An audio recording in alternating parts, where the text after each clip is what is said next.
is upon us. I'd like to open the Village Board meeting Monday, June 25th, 2018, 6:30 p.m. Bring it to order, and we'll begin with the Pledge of Allegiance. I pledge allegiance to the flag of the United States of America and to the republic for which it stands, one nation, under God, indivisible, with liberty and justice for all. Okay, will the clerk call the roll? Clausen? Here. Batia? Here. Feast? Here. Haven? Here. Eastman? Here. Hewitt? Here. DeGroot? Here. So we'll move on to item number 3, Margaret Gesner, Health Officer, Annual Report from the Central Racine Community Health Department, and Margaret is here.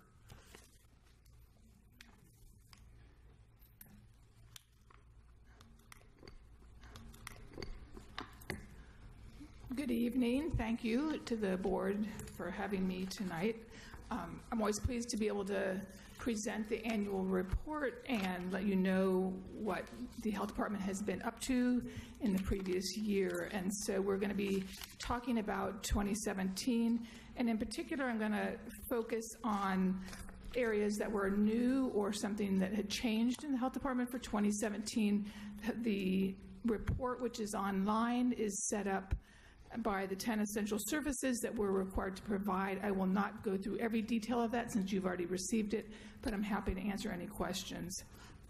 So to begin with some of the highlights from 2017, the first thing is that we developed a community health assessment, and that's a process where we engaged community members, other agencies, and residents, and we identified the issues of most concern to all those folks. And from that process, we identified the concerns of the issues of greatest concern as mental health, substance abuse, chronic disease, and healthcare access.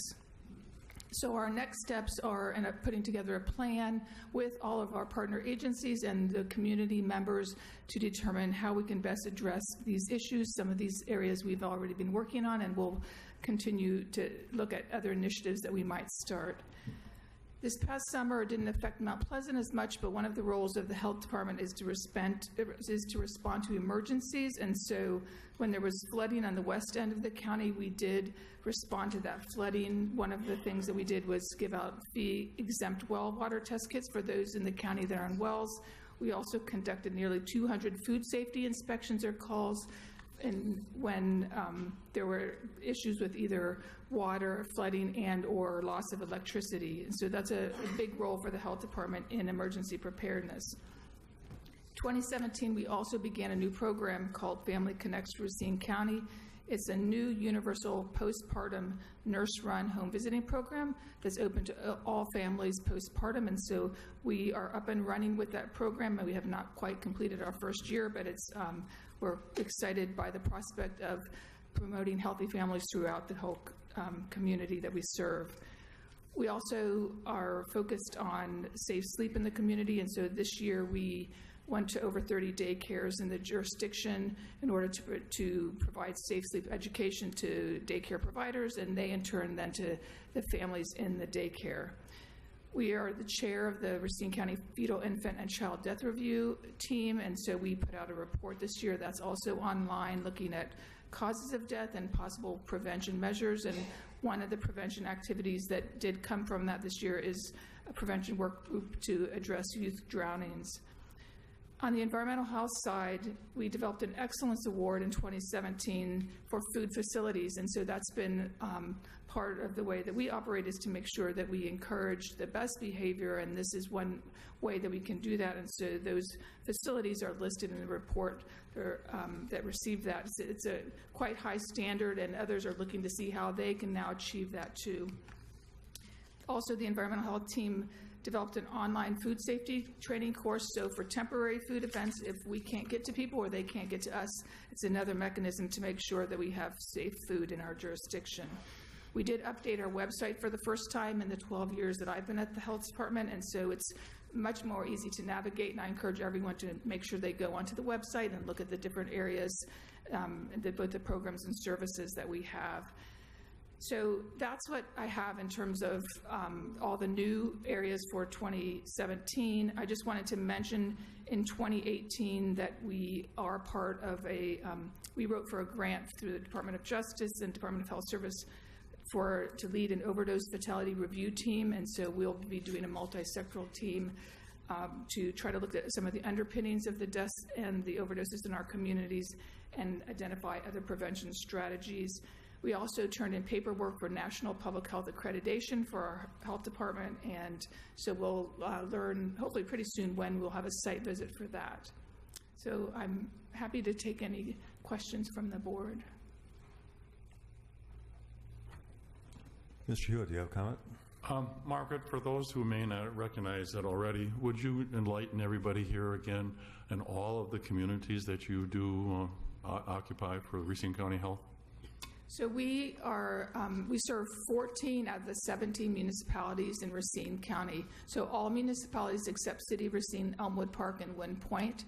And that's through intermunicipal agreement. It's a unique structure in statute, and it allows the local control by all 14 municipalities who vote on everything from the budget to all the different programs that we serve. And I think also, John, it would behoove me to mention that the health department under this structure, we operate at half of the levy contribution of the average health department in Wisconsin. So we're doing the same work that we're required to do, and then the additional work we get in grants. So we have almost 60% of our budget is grant revenues in order to do additional added value services. Thank you. Sonny? Margaret, you probably get sick and tired of I'm telling you this every year, but fantastic job. I mean, you and your staff can't say enough good about them, and again, the budget that you work under, you rah-rah. Thank you very much. Ron? Margaret, is your budget equally divided among all the municipalities, or is it dependent upon the how big they are? It's on a per capita basis. Per capita basis. Thank you. Anybody else? Mr. Feast, being that you're on that committee? I'm just smiling away every time she runs a meeting because it's always good news and financially sound news and planning for the future.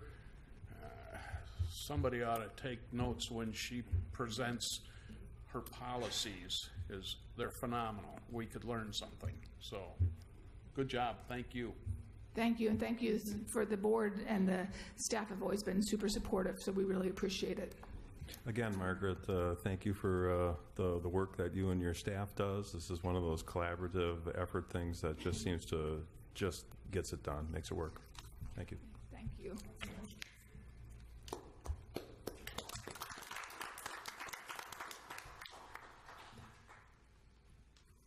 Okay, so we'll move on to public comment. Members of the public are welcome to provide comments on any matter. Please fill out a comment form, and the president will recognize you. Use the microphone, state your name and address for the public record. Comments are limited to 3 minutes. And we will call up Tammy, if I messed your name up, I'm sorry, Whirl.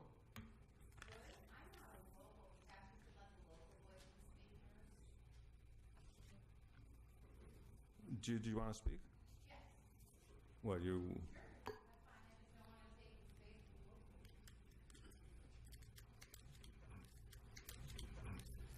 And give us your name and address for the record.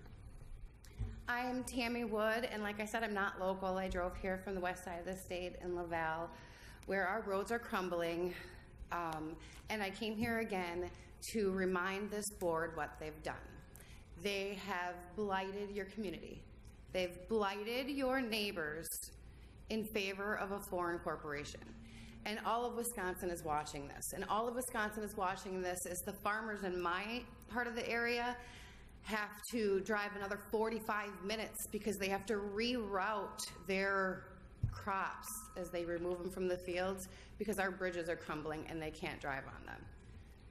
But every year, Foxconn is going to get a $200 million check from our state. every year will be paying them as you have paved the way over generational family farms, family homes, dream houses that were created. And I'm just, from the other side of the state, reminding you that you are being condemned. You are being judged, and you're not passing the test, and we're very thoroughly discouraged in your behavior. So with that being said, I'll give the floor to some locals now.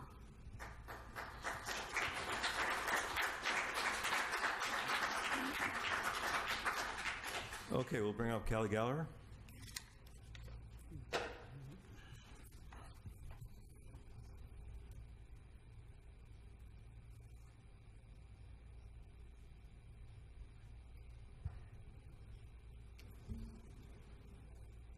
Good evening. Kelly Gallagher, 4622 Knollwood Drive. I'm here on behalf of the community organization A Better Mount Pleasant. I hope that you all enjoyed your open bar refreshments at your Government 101 private meeting at Wingspread last week. It was so unique to observe quorums of so many municipalities all in one private location. I wish I could have seen more, but as you know, I was asked to leave. If you wondered how I knew about this event, it's simple. It was posted on the village website, which indicated that a quorum of the village board might be present, and it was.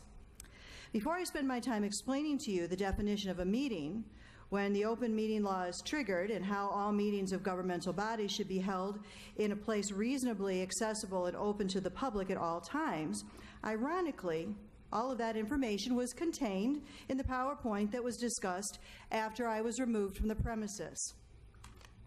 Now, I understand that Daniel Olson gave you some story about a conference exemption, and his claim will be challenged.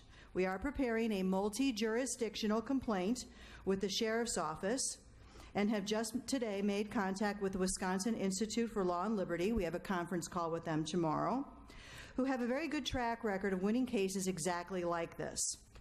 But really, all of this is just noise, because Daniel Olson isn't going to be held responsible for open meetings violations.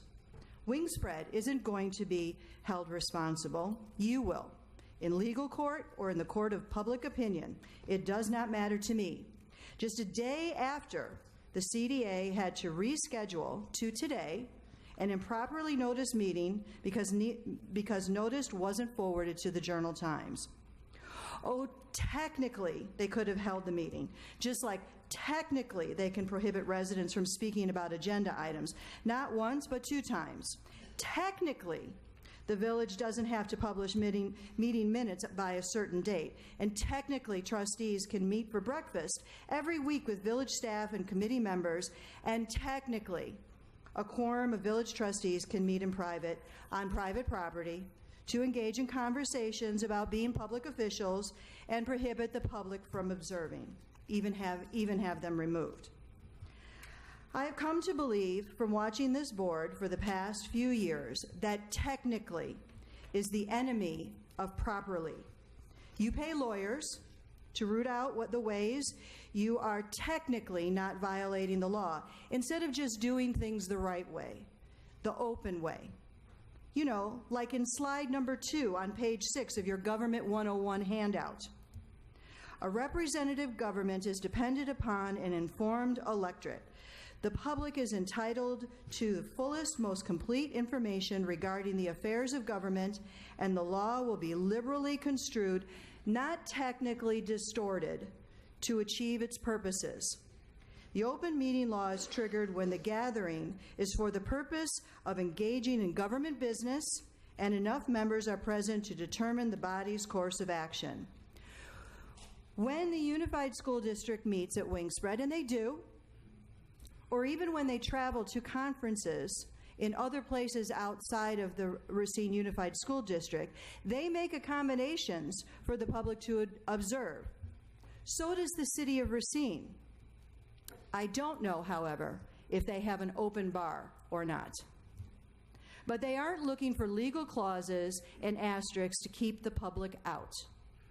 You regularly and consistently misunderstand your responsibility to open government, or maybe you just don't care. Try being better than technically in the clear. Try speaking up and asking questions. Try looking at the people who address you. You will have a copy of our sheriff's complaint by the end of the week. Thank you.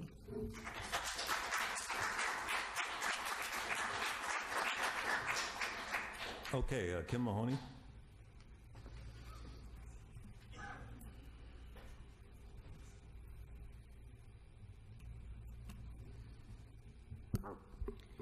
Kim Mahoney, 10640 South Prairie View Drive, Mount Pleasant.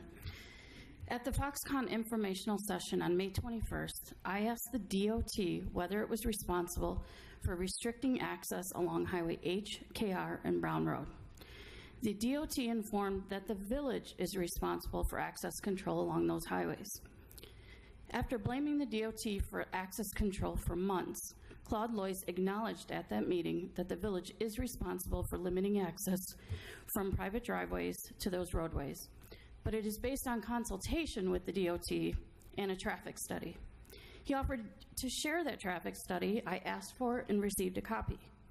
After reviewing it, I discovered that the traffic study does not in any way indicate that it would be unsafe to have private driveways along Highway H, KR, or Brown Road. Rather, the study already assumed those driveways won't exist.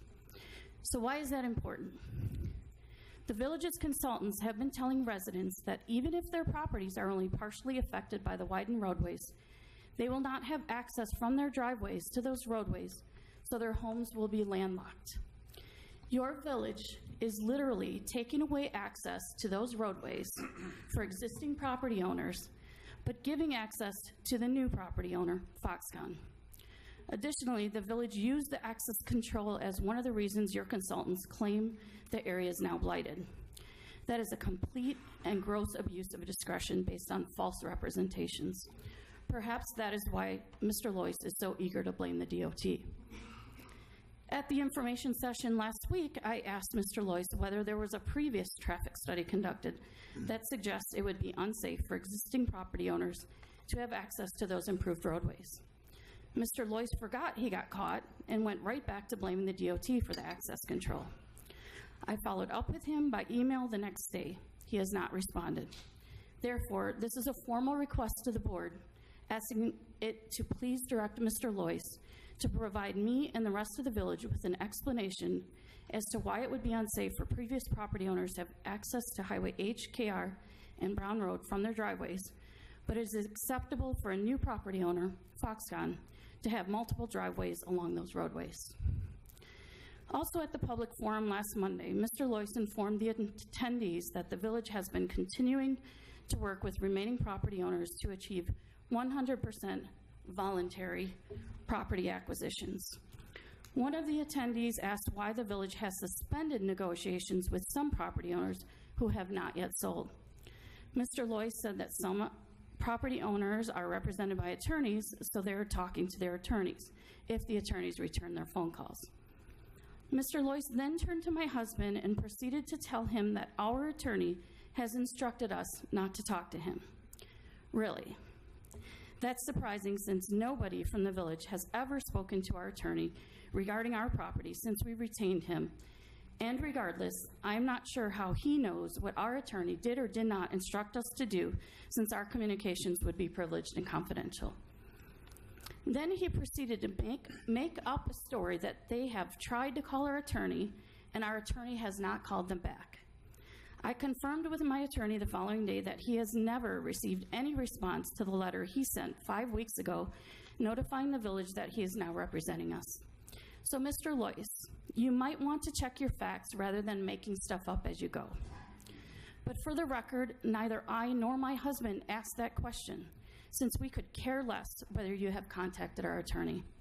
Your lashing out at my husband was completely unethical, and I would ask that Attorney Markovitz direct all future communications from or on behalf of the village specific to our property to our attorney rather than allowing it to be discussed in a public forum. Thank you.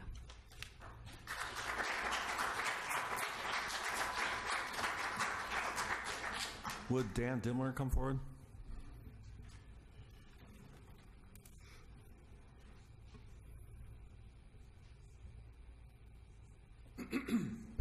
Some tough acts to follow there. My name is Dan Dimmler. I'm at 4622 Knollwood Drive. When any of us go to a bank for a loan, they check your credit history. When we apply for jobs, businesses will check our backgrounds. Foxconn is coming to our community, and we must judge Foxconn on their record. It is well documented that Foxconn plants pollute the environment in China and elsewhere. I am a chemist. I have a chemistry degree, and I've been working with industrial chemical facilities for the past 30 years. I personally mapped the effluent of many businesses. I work with safety data sheets that provide CAS numbers detailing exact chemicals found in every product. I know how dangerous some of the heavy metals used in Foxconn's other facilities are, and I am concerned. Industrial waste comes in many forms, liquid, solid, and gas, and the danger becomes much larger and immediate during a fire. We have a law in the United States called the Emergency Planning and Community Right to Know Act, the Right to Know Act, that all businesses using chemicals must abide by. As of today, I don't believe Foxconn has submitted a list of chemicals it plans to use and store.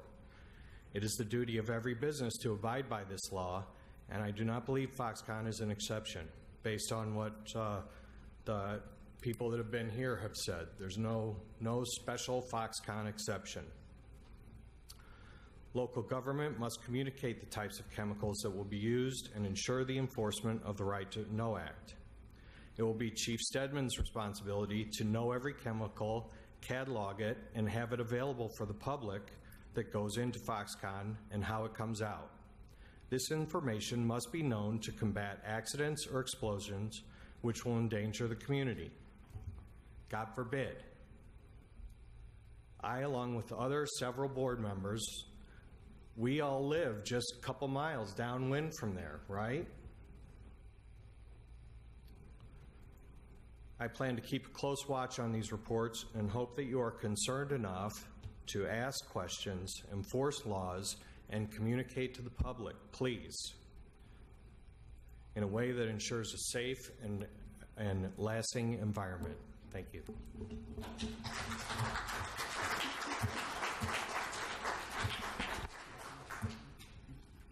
Alfonso Gardner.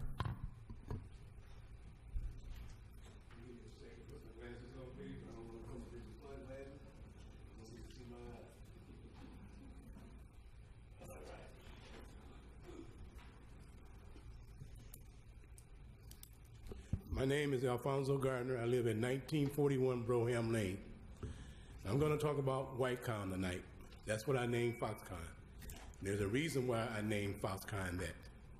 The fact is, this county, the city of Racine, is the 4th worst place for blacks to live in the whole United States.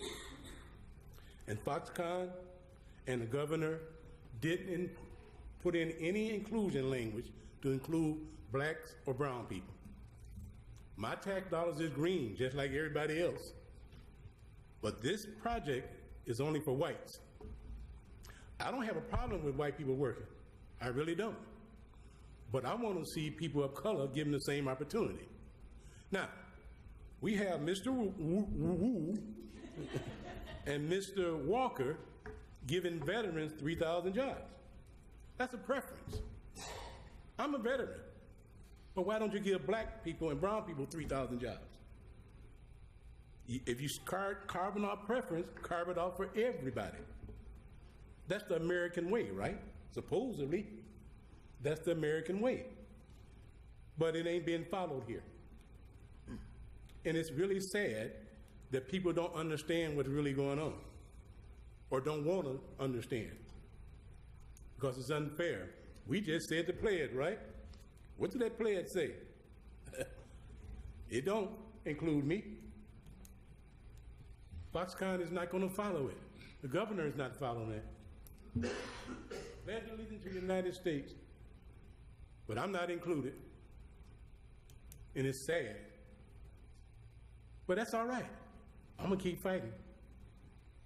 I'm going to fight for the rights of myself and people that look like me and brown people. Because our tax dollars are paying for all of this. And people can, put their head down and not look. That's all right. I don't have a problem with that. People do what you want to do.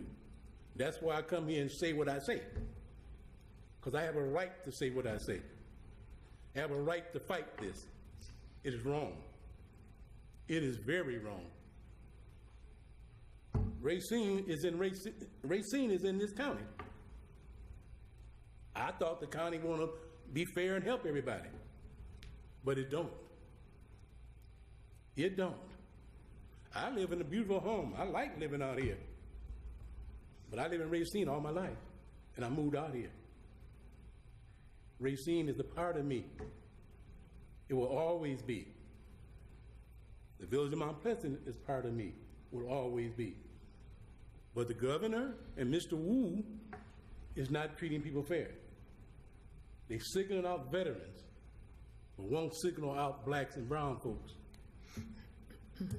Hey, that is wrong. I know why he's doing it. He want to get reelected. It's a political ploy. Politics is politics. That's all it is. So it's up to people up here to tell them that they're wrong. Tell them to be inclusive. Mr. Wu, I'd like to meet with you, Mr. Wu. I really would. Hey, I've been overseas. I was in Korea, South Korea. I got treated fair because they know why we were there. But we're giving a foreign manufacturing company $4.5 billion, and they have no policy of inclusion. It's wrong. It is definitely wrong. Please try to do something about it. Thank you.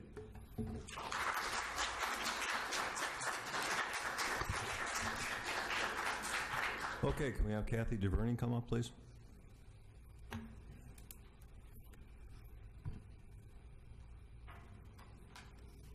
Good evening. My name is Kathy DuVernay, and I live at 5602 First Place in Kenosha. Certainly Dan said this way more eloquently than I will, but I still have concerns about my well. My house is on a well, as are all the homes in my subdivision. And as far as I know, we still don't know what kind of heavy metals that Foxconn is putting into this project and what they're going to do with what I call the sludge or the residue that's left.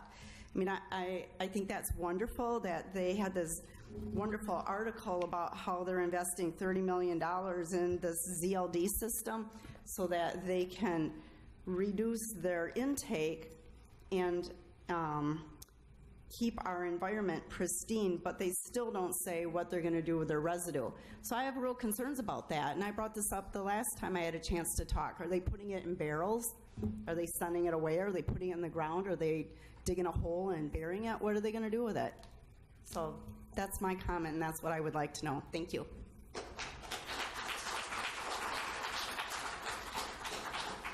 That's all I have for public comment, unless somebody has paperwork filled out. If you'd like to bring that forward.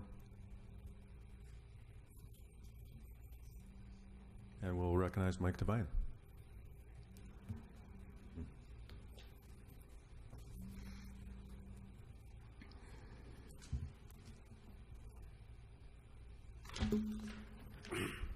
My name is Michael Levine, 3057 Meyer Court, Mount Pleasant. Sorry, I got a bad throat. I can't talk too well. Trustees, I'm a fiscal conservative. In reading Friday's paper on June 8th, the article on police needs for Foxconn project added other items to my list. 4 offers for $150,000 by July is nice. Also, squad cars were forgotten. When the fire department will be needed in this area. Guesstimate at least 6 men and equipment. Add what? Another $1 million to service that area. Just a guess. Oops, I forgot the station to house the personnel.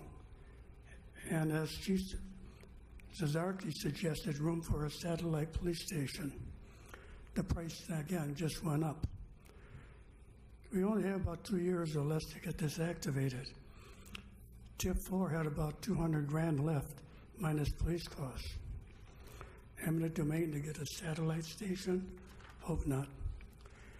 Being the only real conservative around, with you trustees and friends squandering more and giving away to other villages and business, I would like questions and answers such as, when does Foxcom start paying to the TID? How much? Who covers until then? How much? With this addition, what $5 million for security costs? Where are these bucks really coming from? Is this under the state's backing? Doubt it. Is Foxconn going to cover it later? Probably not. What are we residents paying now in total taxes for this? The village is going to sell bonds again, right? It's on the board. Interest on bonds will be paid by the receiving by us residents too. Is that correct and right? I don't know. The price keeps going up and my tax rate with it. If Foxcom hasn't paid into TID 5 yet, how will we cover the cost for the administrator's assistants? And you want to keep paying Luce's company 20 grand a month to keep him here. Send a termination letter. If he is so well needed, then contract with him at a regular wage until the project wanes. Until answers are given or explained, it's on taxpayers' back, right? Don't do that.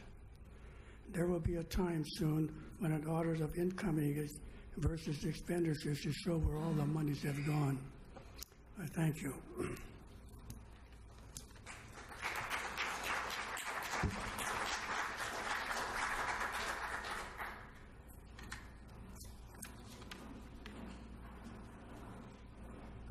Are there anybody else that has paperwork filled out for public comment?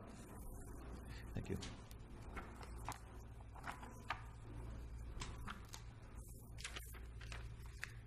If I could recognize Carl Wilkins, is it? I live in Raymond Township. Name and address, sir. Carl Wilkins, 5129 Highway K, Raymond Township in Franksville. I also have property in Sturtevant and also Kenosha. I wish we had public hearings about this. We would never have gotten this far.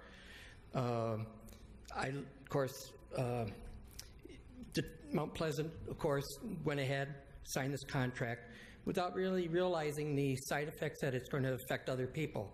West of the interstate, Union Grove High School District, they have no clue what's going to happen here. I've been to China and Taiwan.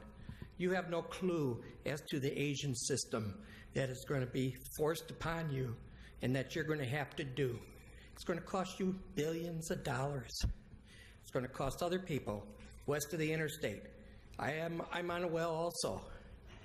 Our well was lowered about 10 years ago. It's going to have to be lowered again, most likely, because of the problems that with the growth and development that's going to be coming here.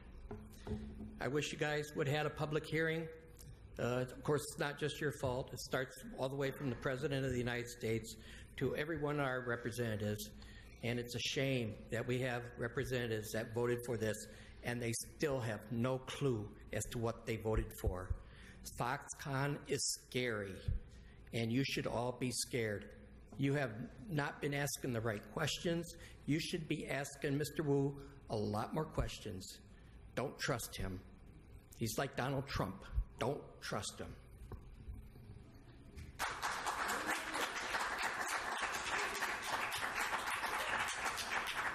If there isn't any other paperwork, then we'll end public comment. Last call.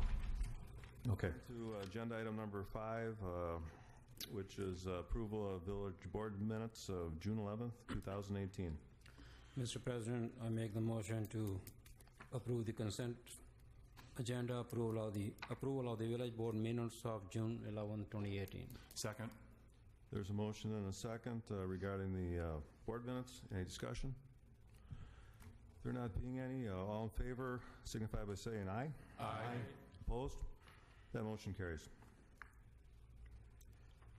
So we'll move on to new business, and we've got the alphabet today. We're going to start with A, discussion and possible action on resolution number 43-2018, which is a resolution regarding the redevelopment plan.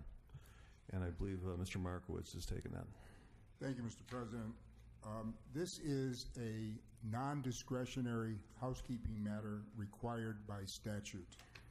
I refer the board to Section 66.1333, subsection 6, which provides in part in subsection B2 that after the action that has previously been taken by the Community Development Authority and approved by a 2/3 vote by the village board, and I'm going to quote from the statute.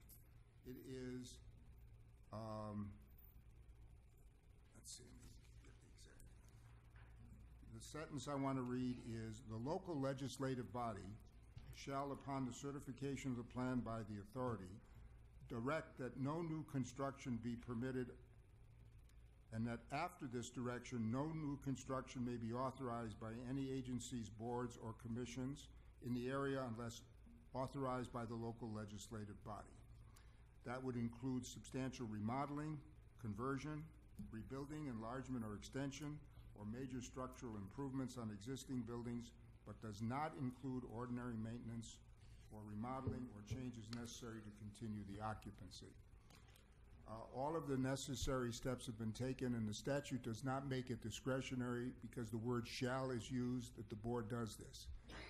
The effect of doing this will mean that the Plan Commission on matters involving construction in areas 1, 2, and 3 of TID Area 5 also need to come to this board for final approval before construction can begin.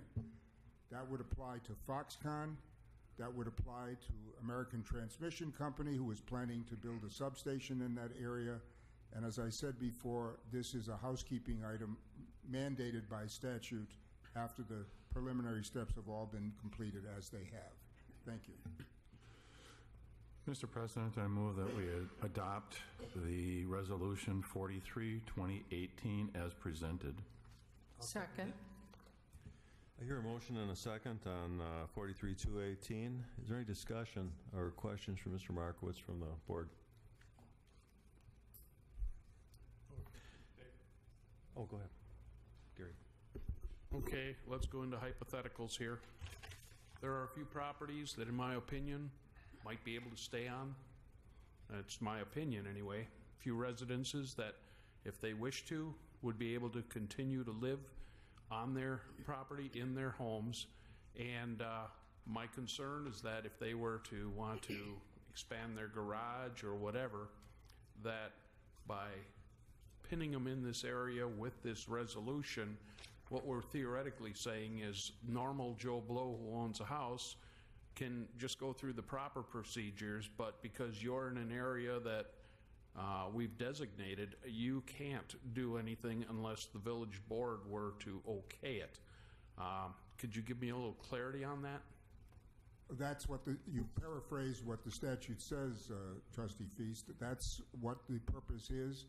It doesn't make it impossible or more difficult for anyone to do anything, whether it's a home, whether it's a business or a farm or anything else. It just says that in addition to going through the usual procedure in the Plan Commission process, it also must come to the village board for approval. There are no exceptions to it, and as I said before, the statute makes it mandatory. This is not a discretionary call, because the statute says that the village legislative body shall pass this rule or regulation. Thank you. Anybody else? Okay, so in the matter of 43-2018, roll call vote, please. Clausen? Aye. Bhatia? Aye. Feast? No. Haven? Aye. Eastman? Aye. Hewitt? Aye. DeGroot? Aye. Motion passes 6-1. So we'll move on to 6B, discussion and possible action on a 16th Street water main extension and road reconstruction agreement between the City of Racine, Racine Wastewater Utility, and the Village of Mount Pleasant. Good evening, Mr. President, trustees. Again, I'll take this, and Tony is absent this week, but actually both of us have been kind of working on this agreement. Again, this just lays out the parameters of doing the 16th Street project. The 16th Street project is not planned until be constructed in the fall, but while we were working on it with some other agreements with the Racine Water and Wastewater, we tied in the 16th Street project as well. So this is just the agreement and the mechanism how that project will work. It's very, very similar to the one you used in the past. So it's nothing new other than this just shows us the mechanism how that project will work moving forward if and when it goes to bid later in the fall. And it lays out who does what and it's being structured. Again, very similar to what you did in the past. Is there a motion on Agenda B? Mr. President, I move to approve the 16th Street Water Main Extension and Road Reconstruction Agreement between the City of Racine, Racine Water Utility, and Village of Mount Pleasant as presented. Second. There's a motion and a second. Is there any questions or discussion among the board for Mr. Lace? I have just one quick question, just for the benefit of everybody here. What's the parameter? What section of 16th Street are we talking about? You know, unfortunately, I think there's a map in the back. Well, it was attached to the other stuff that Tony and I had. I don't know. I just worked on the agreement part of it. I'm sorry. Yeah, it said actually from Perry Avenue to 400 Oaks. I'm sorry, right in the front. Item number B. Thank you. We just wanted that clarification. Anybody else? Okay, so in the matter of the 16th Street reconstruction agreement, roll call, please. Clausen. Aye. Patya. Aye. Feast. Aye. Haven. Aye. Eastman. Aye. Hewitt. Aye. Groot. Aye. Motion carries. Item C, discussion and possible action on amendment to the Memorandum of Understanding, Racine County, Wisconsin, and Village of Mount Pleasant, Wisconsin, and Village of Caledonia, Wisconsin. Mr. Markowitz. This board will recall that in February of this year, an agreement was approved not only by the Village of Mount Pleasant, but also by Racine County and the Village of Caledonia. One of the provisions of that agreement called for June 30th to be the date by which this village and others would have had to have reached an agreement with the city of Racine. Those discussions have been going on sporadically since the end of February and have only recently reached the level of intensity which indicates that we will be getting to a conclusion. However, that conclusion will not be reached by June 30th, which is why this amendment extends the date for completion of that aspect of the program to August 15th. I can tell you this resolution that is before you tonight has already been approved by the Village of Caledonia and by Racine County, and by adopting this resolution, you'll send us back to the negotiating table to finish the work that was carved out in February. Mr. President, I make a motion that we approve the amendment as presented by Attorney Markovitz. Second. We have a motion and a second on amending the amendment. Is there any questions or discussion among the board for Mr. Markowitz? There not being any, we'll take roll call. Clausen. Aye. Patya. Aye. Feast. Aye. Haven. Aye. Eastman. Aye. Hewitt. Aye. DeGroot. Aye. Motion carries. So then we'll move to item D, which is consideration of agreements for purchase and sale of real estate. We've got parcel number 517. And again, Mr. President, I'll just speak real quick, Mr. President. Again, obviously, these are small slivers that are out in the Village of Summers, as you see. So again, it's just small acquisition for the KR project along Highway KR, or County Road KR. And then we have parcel 522 as well. So these are just these right-of-way slivers? Yep. All right. I'd like to take this in two different motions. First one being for parcel 517.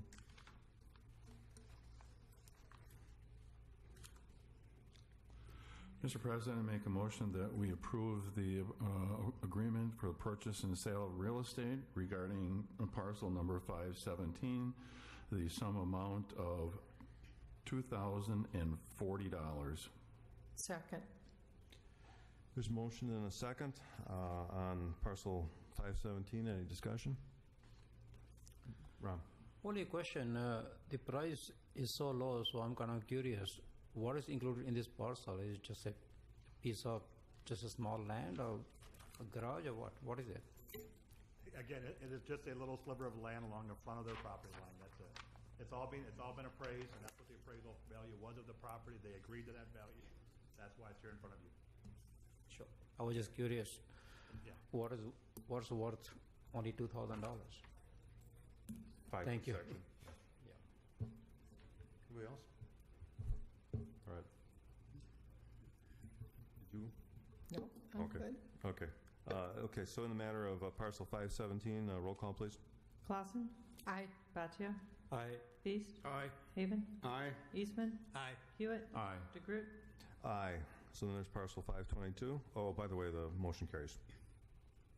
In a matter of parcel number 522, and I will also add that both of these properties are concerning the Anselm J. Harrison Revocable Trust as presented to the village, and this is to purchase land, and the amount is $3,140.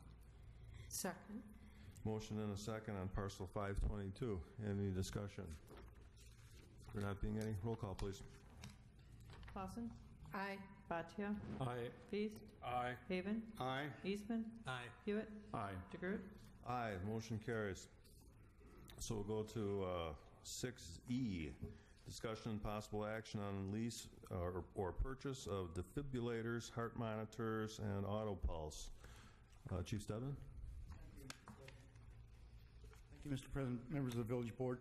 We gave you two documents in your packet. One is the executive summary, and the other one is a spreadsheet for the CIP from 4/2018. It was labeled draft from last October. So what we're requesting is the lease purchase 10 defibrillators and 6 auto pulses.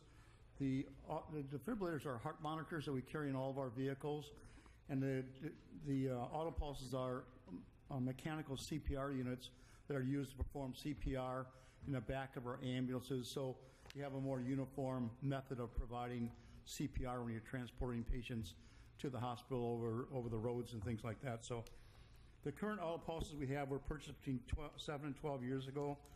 I'm just going to kind of abbreviate the document already given to you. And they're used to perform CPR on a patient in a methodical way. So CPR is performed in a much more proficient way, especially in the back of a moving ambulances. The current defibrillators and heart monitors were purchased under a 5-year lease purchase program in 2007, which makes them about 11 years old. They're used to perform critical functions in the ambulance that is then transmitted to the emergency room, to the doctors, and also gives the ability of the paramedics in the ambulance when they hook the heart monitor up to really kind of determine what the next step they would take in patient care.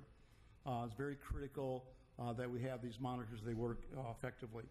So in spring a year ago, well, we currently have our monitors made by Philips Corporation, and they advised us about a year ago, not just us, but the entire healthcare industry, that there was a product recall of their defibrillators and monitors, or heart monitors, due to an FDA issue. And then in the summer of last year, they notified the entire healthcare industry, as well as our department, that their product would no longer be produced, and the existing product would no longer be supported, and the availability of parts for the current models we have now were going to be very limited. So then obviously they need to be replaced because of that problem. So our department, along with neighboring departments, met with Physio Control and Zoll, which are the other two major manufacturers of defibrillators and heart monitors. And after evaluation of both models, everyone's going to go with the Physio heart monitors to replace the current ones. Everybody in the area has Philips also, like we do. So we're all going to go to Physio, so we'll all have the same heart monitor. It just makes it easier for everything. With our current defibrillators and heart monitors, we've had a number of problems And we have 2 units that are giving us a lot of issues, and we've been able to keep them maintained, but we don't know how long it's going to happen. So Physio Control understands a major problem that is going on in the healthcare industry, because a lot of people, a lot of organizations have Philips heart monitors, and now they're going to have to replace them, and it's rather needs to be done rather quickly. So, and the second part of the request is that replacing the mechanical CPR, the auto pulses, that were going to be purchased last year, but were delayed due to other priorities, and we put them in the capital improvement plan for 2020. So the second document I gave you, the spreadsheet, there's 2 blue lines on there, and you'll see in 2019, 20, 21, 22, we had put $100,000 a year to do a lease purchase of defibrillators like we had done last time we did a 5-year program. And then in 2020, we had put $100,000 in there for auto pulses to replace them. So the total that we had put in the CIP for the next 4 years was $500,000.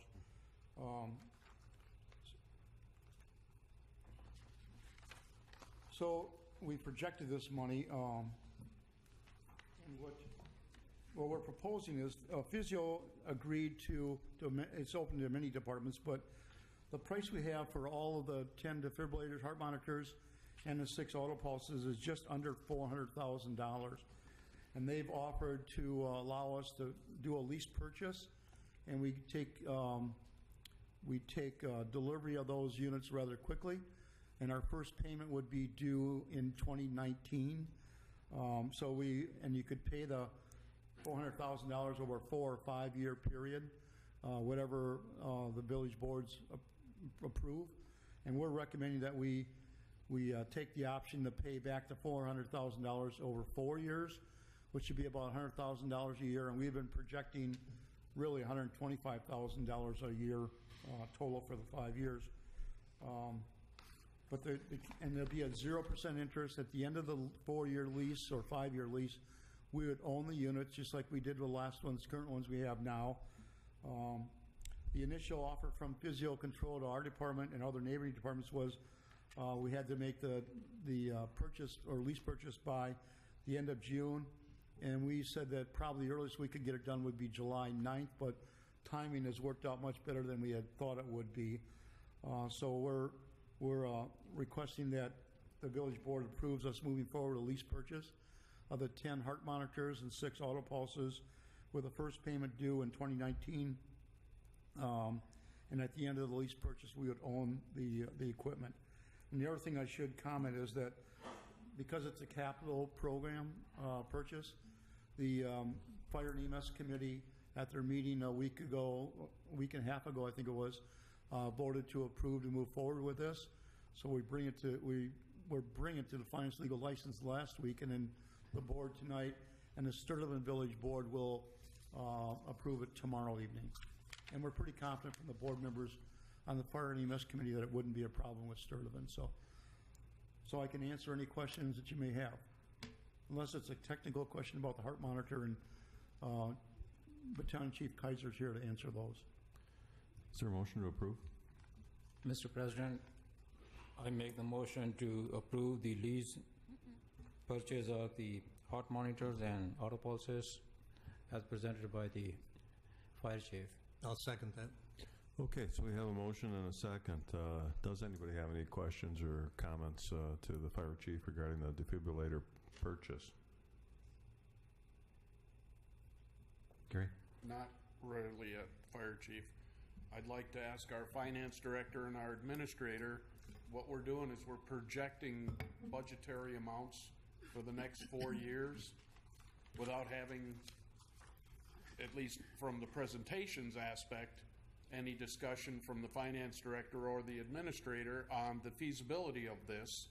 I understand these are critical pieces of equipment, but I would just feel a lot more comfortable if the finance director and the administrator would both weigh in on this to help reassure me that we're not going to start the idea that we're budgeting budgetary items for the following years before we've even gone through a budget cycle.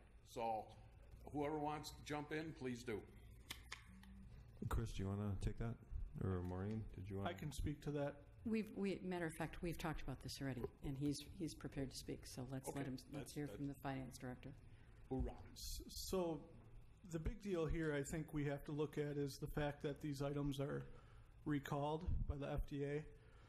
Therefore, and trust me, this isn't my normal MO either, approving something for future CIP budgets at this moment in time, but I do think it's important for this specific piece.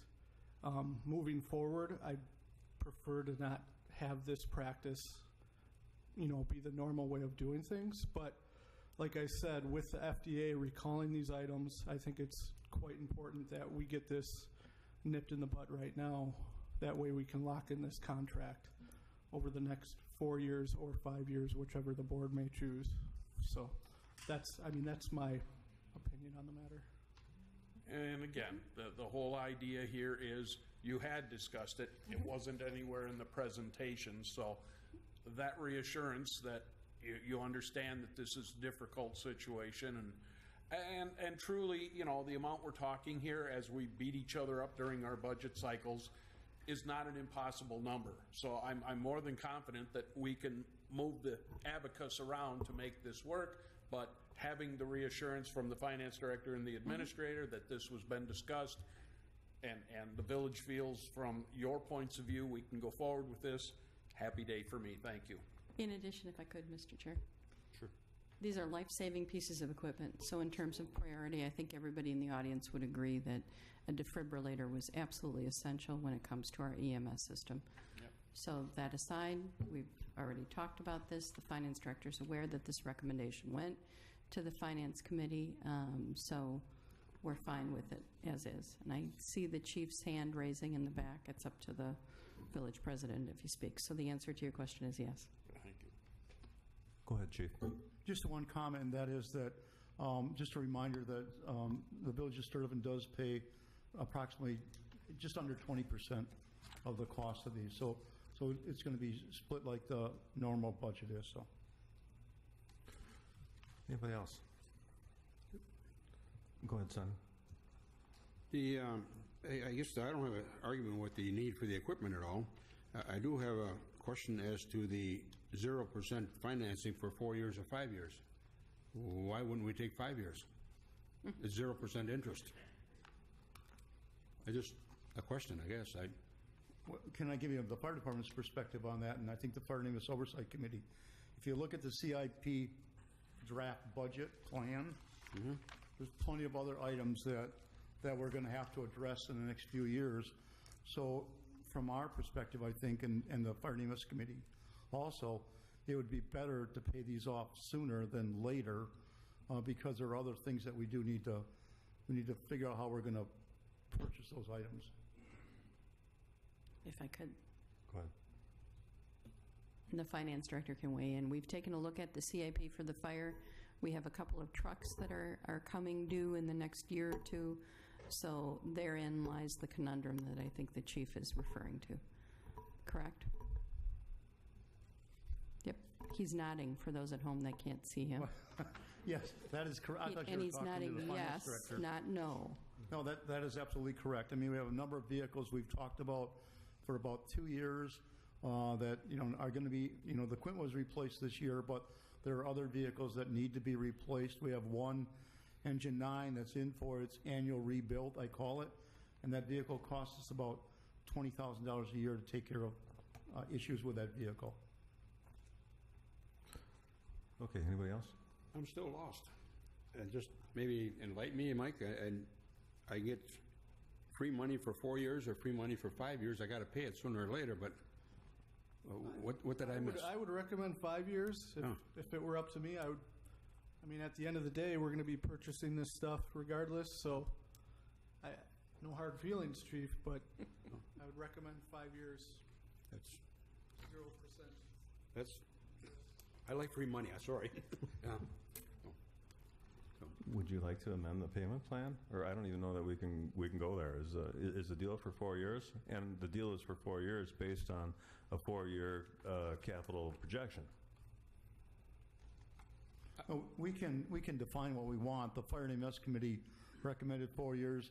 and I'm going to be at the Village of Sturtevant tomorrow night. If this board wants to do it in 5 years, that's fine. It doesn't matter to us, and we'll certainly convey that to Sturtevant tomorrow at their village board meeting, and I'm sure they're not going to argue about that either.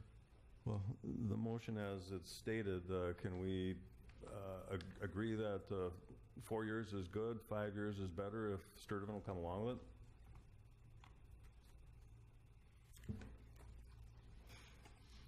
If that's the case? Yeah, I didn't make the motion, so I can try and make an amendment, a motion to go 5 years instead of 4 years. I'd make that motion. Okay, is that, he's making a friendly suggestion. Is that good with the maker and the second? Ron made the Yes. motion. Good with me. And Bud made the second. Yes. Okay. If that's good, then we'll go with 5. Back to Chief. Well, my question is, if we go to the meeting tomorrow and Sturtevant says, no, we want to do it in 4 years, then we have a problem getting these ordered in time to get the 0% interest. So if you can just make the motion somehow that when we go to the meeting tomorrow night, we'll convince Sturtevant 5 years is the right thing. I'll talk to the finance director tomorrow, and he can tell me exactly what the best thing is to convey to them. I already know, but he certainly may be able to help, and we'll convey that to Sturtevant. And they've been very reasonable, so I just don't want to lock our hands that this board says 5, we get there, and they're like, oh, we want to do 4, and then we don't have a deal. Mr. President, I will amend the motion that the board here prefers 5 years, but board will also go along with the 4 years as mutually agreed upon with the Village of Sturtevant. And I'll agree with that. All right. I'll have the last word on this. It's just a quick question. For clarification purposes, I see that there's 10 that you're requesting. Presumably the med units get one. Do they also end up on the fire apparatus? We have them on both med units and fire vehicles, correct? Okay. So our fire vehicles can operate as ALS units. Okay. Roll call. Clausen. Aye. Bhatia. Aye. Please. Aye. Haven. Aye. Eastman. Aye. Hewitt. Aye. DeGroot. Aye. Motion carries. We get the gist. Thank you very much. Okay, so let's move on to F, discussion possible action on funding for administration executive assistant. So that'd be Maureen. Yes, if I can. As you know, I arrived in November of 2017. The budget for 2018 was actually put together prior to my arrival, and there was action to defund the administrative or the executive assistant within the administrator's office. Since my arrival and with the increased workload with Foxconn, the Foxconn project director and I have met. We've agreed that we should be splitting a position as his duties ramp up. He's more in need of an executive assistant than any of the other 3 departments that I've mentioned. So I think we could get into a sharing arrangement where 70% of this position works for the Foxconn project director, but they are a full-time Village of Mount Pleasant employee, and 30% of the position is within the administrator. I'll answer your question in just a minute. Are within the human resources and the finance director. The split on this position is 30% coming from the administrator's budget. There are contract services within that budget that can fund that 30%. The remaining 70% is being funded by TID number 5. As the lands are transferred to Foxconn, Foxconn begins to pay the property taxes, and money is deposited within TID number 5. In addition, if anyone listening wishes to, on the village's website is a complete plan for the financing within TID 5. All taxes collected from all of the taxing jurisdictions that pay taxes, their taxes reside within the TID, and that's how it's anything related to that are funded. So that's why 70% of the remaining funds for this position can come from TID number 5. And it was always the anticipation of the village as we were creating TID number 5 that there would be staff costs charged to the TID. Mr. President, make a motion to approve the fully funded position, or 30% for the administrative budget and 70% for the TIDS, or the administrative assistant. Second. There's a motion and a second. Any questions for the administrator or any of the other staff? Go ahead, Gary. Maybe I missed it. Did this go to a committee? This did go to the Finance Committee, but we canceled the meeting on that day. Okay, so please understand that I didn't have a chance to kick the can at the committee level, so I have to ask the questions here. Certainly. And they're questions. They're not anything but questions. How much are we going to pay this position? You know, 30% and 70% of what? 150,000? No. 70,000? No, this is a roughly a $20 an hour position. Okay. Again, I had Not a problem. $20 an hour. Is it a common practice to? I've never seen 70% of a wage coming out of a TID. Are we setting a horrible precedent here? No, we're not. TID number 5 has different rules that apply to it under state law than a normal usual and customary. I don't want to say normal because right, there is no normal. There is no, yes. So positions the entirety of a position or a certain percentage is usually not charged to a TID. It's only as the work is appropriate. So quite honestly, in a regular TID, we might be able to charge out 70% of the position because the work is being done within that TID. Okay.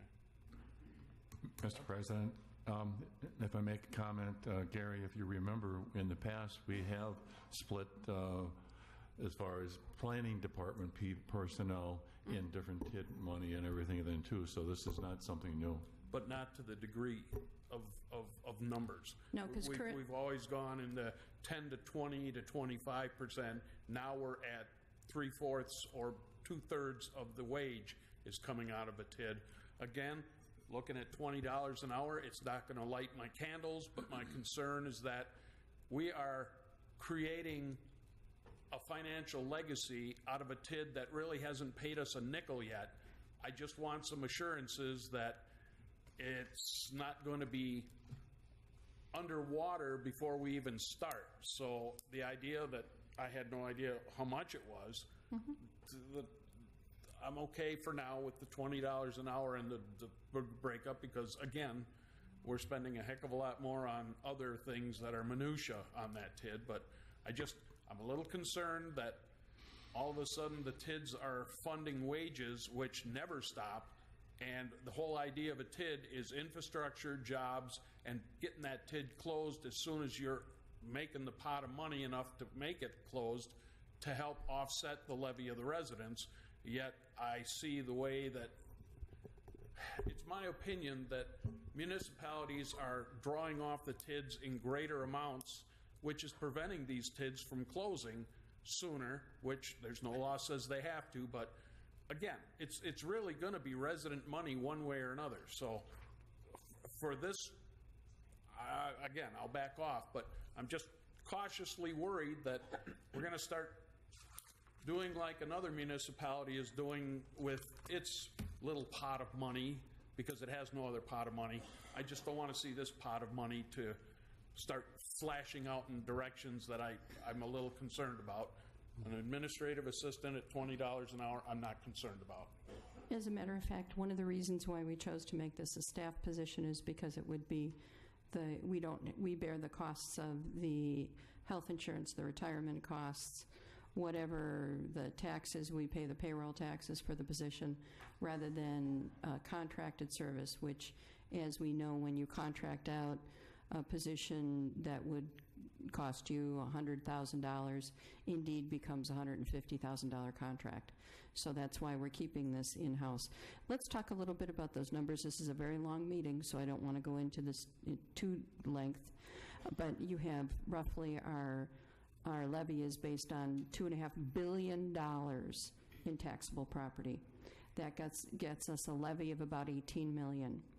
The estimates for TED 5, and we have Todd Taves in the back of the room, wherever Todd is. Todd's back there.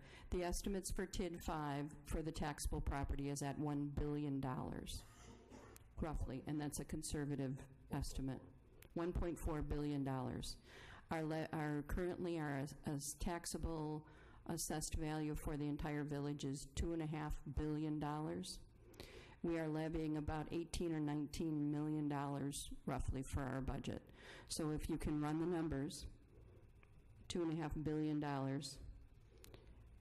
let's just cut it evenly. $9 million of that is going to be made up just in TID 5. And I've just done quick math for you. That should set your mind at ease.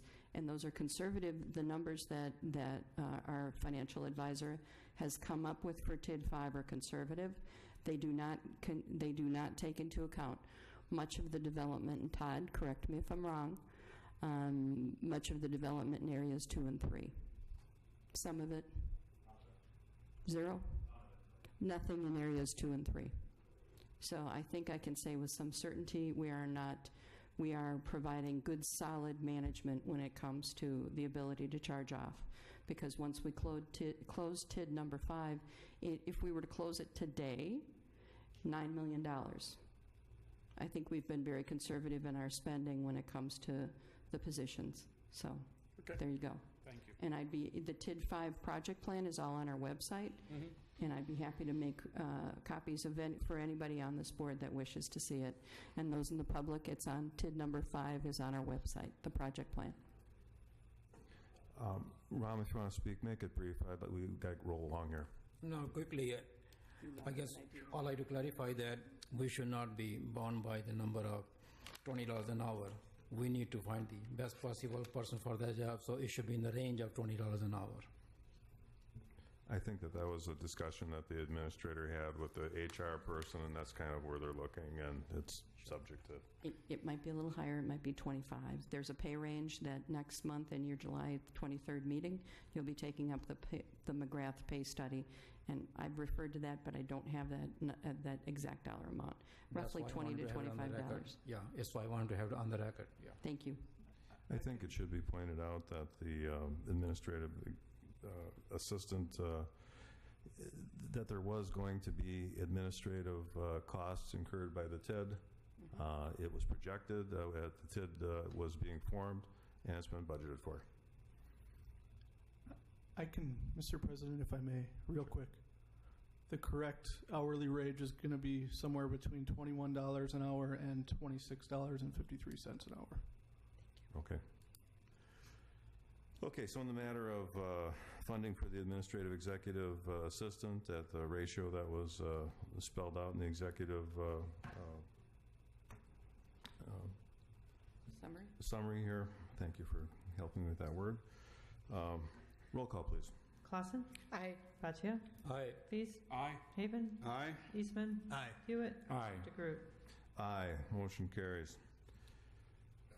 Okay, so 6G, discussion and possible action on variance for dogs in the parks for a pop-up beer garden event at Smolinski Park.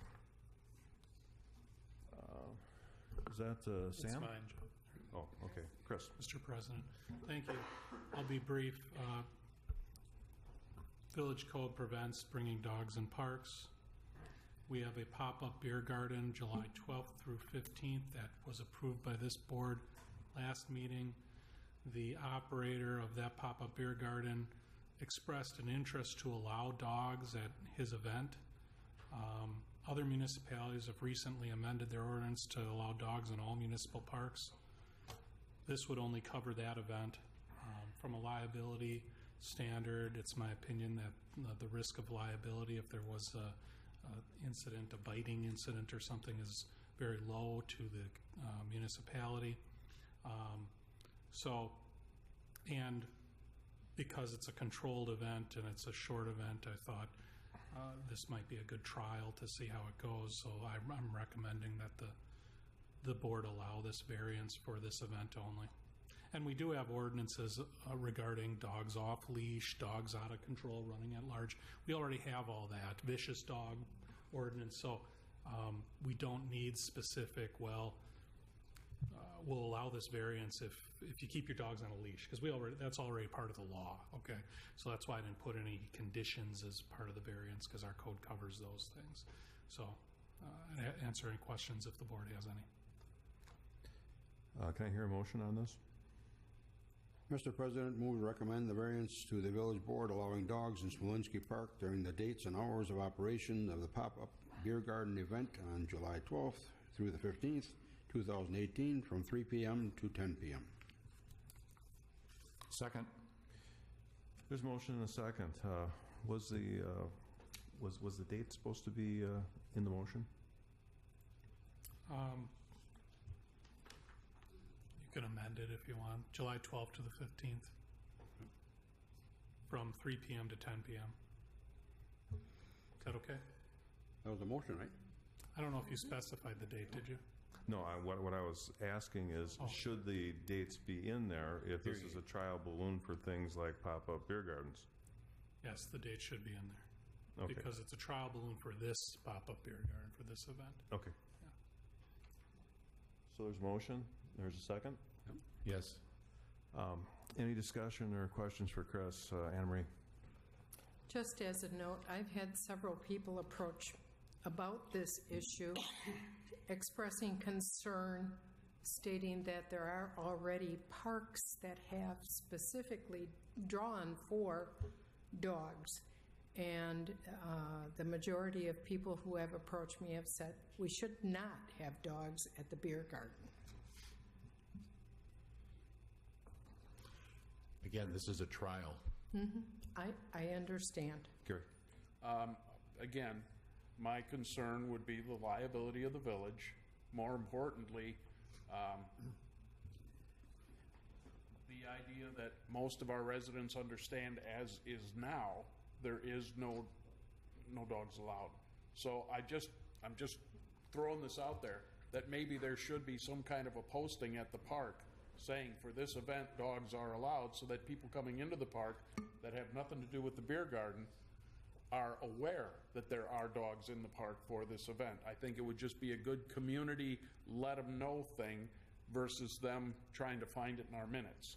And then the only other thing that concerns me is the leash law. I didn't look it up, but they have retractable leashes that extend to 20 feet. And I would be remiss if I didn't say that for these types of events, maybe we have to look at our ordinances. Like you say, this is a trial, but if we're going to have these events and we're going to allow dogs in it, there ought to be a restriction on the length of that leash. You don't want a dog who's on the leash 20 feet away. The ordinance does say leashed and under control, so. Okay. I think. So I get what you're saying, like if the dog's all the way over here and all over something the happens, place, yeah. I would not call that under control. Right. So again, maybe just to look into it as we move forward, if we're going to have public events, maybe say at these public events 8 feet or less on the leash or something. Those are the two major concerns I had. But again, people coming to the park that don't understand or care about the beer garden are going to see dogs and immediately, they got little children along, a sign stating for this event dogs are allowed, then it's up to them to determine how they want to proceed. I think that would just be a safe and good thing to do.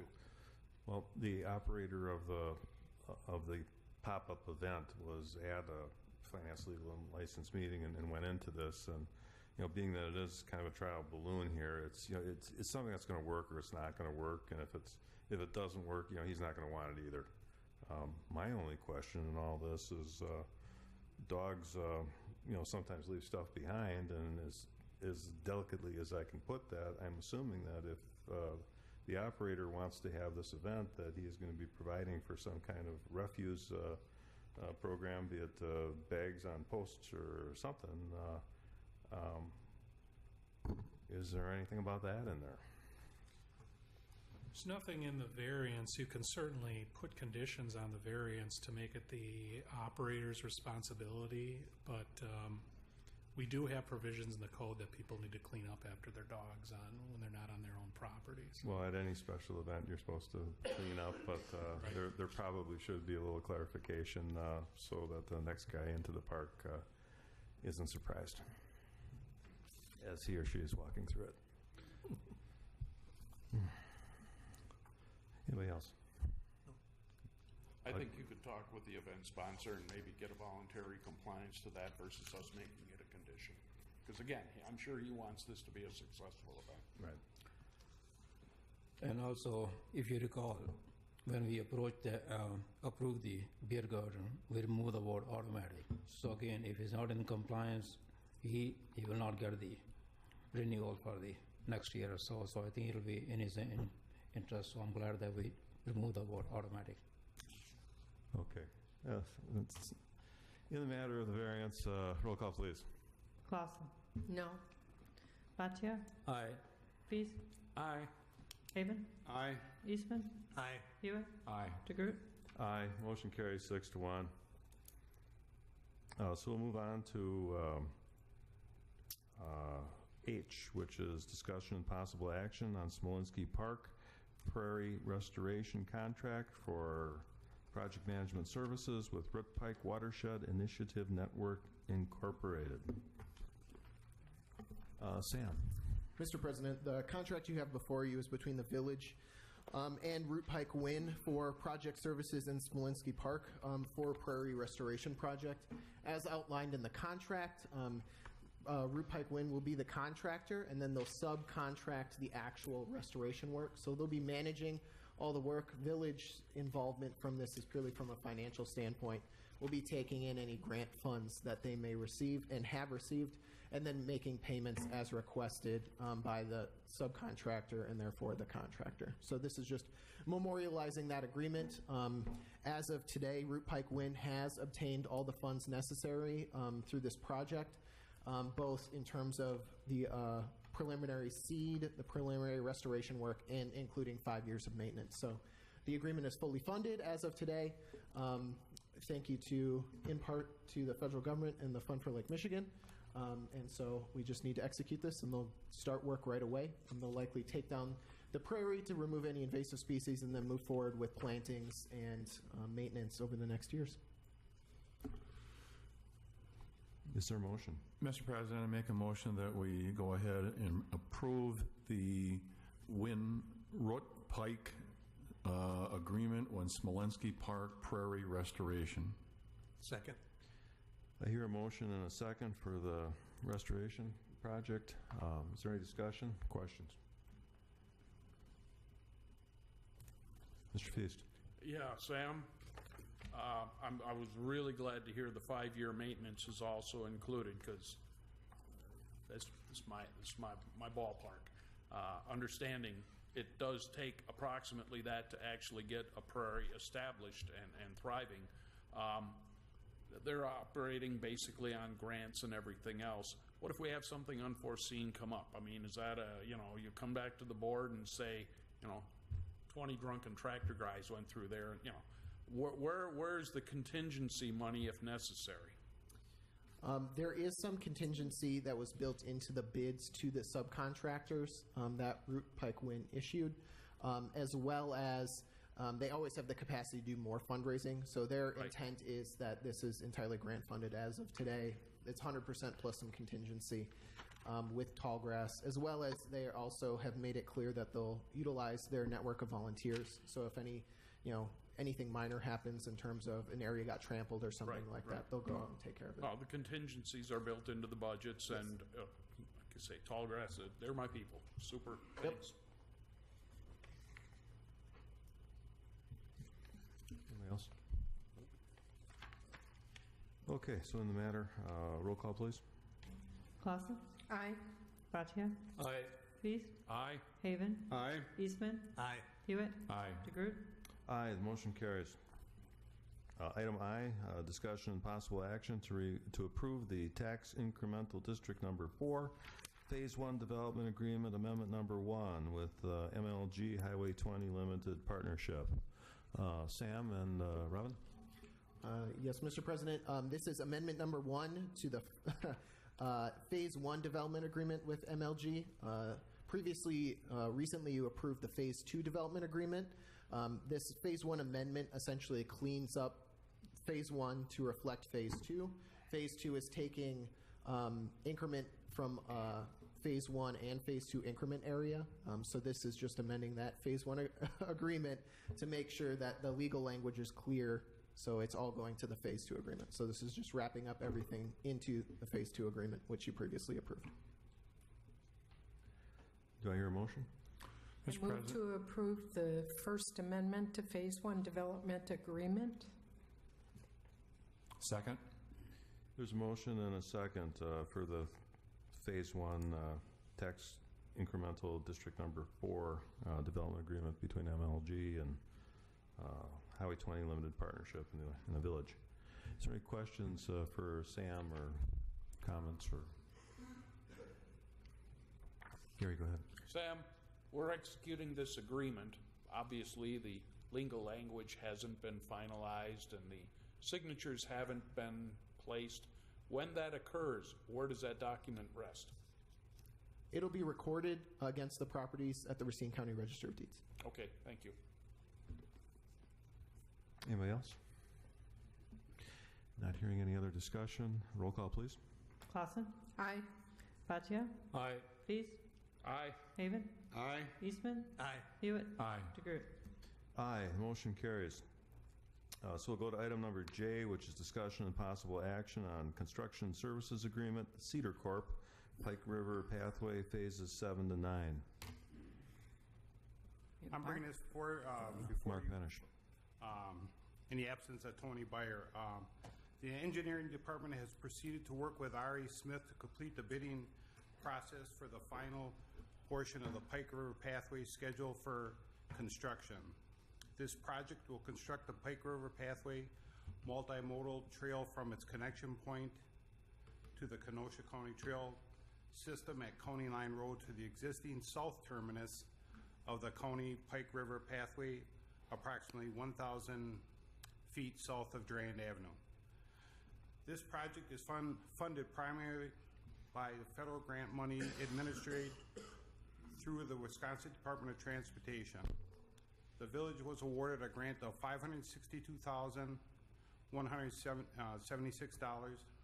80% of the original estimated project cost, through congestion mitigation and air quality grant program to complete the trail project.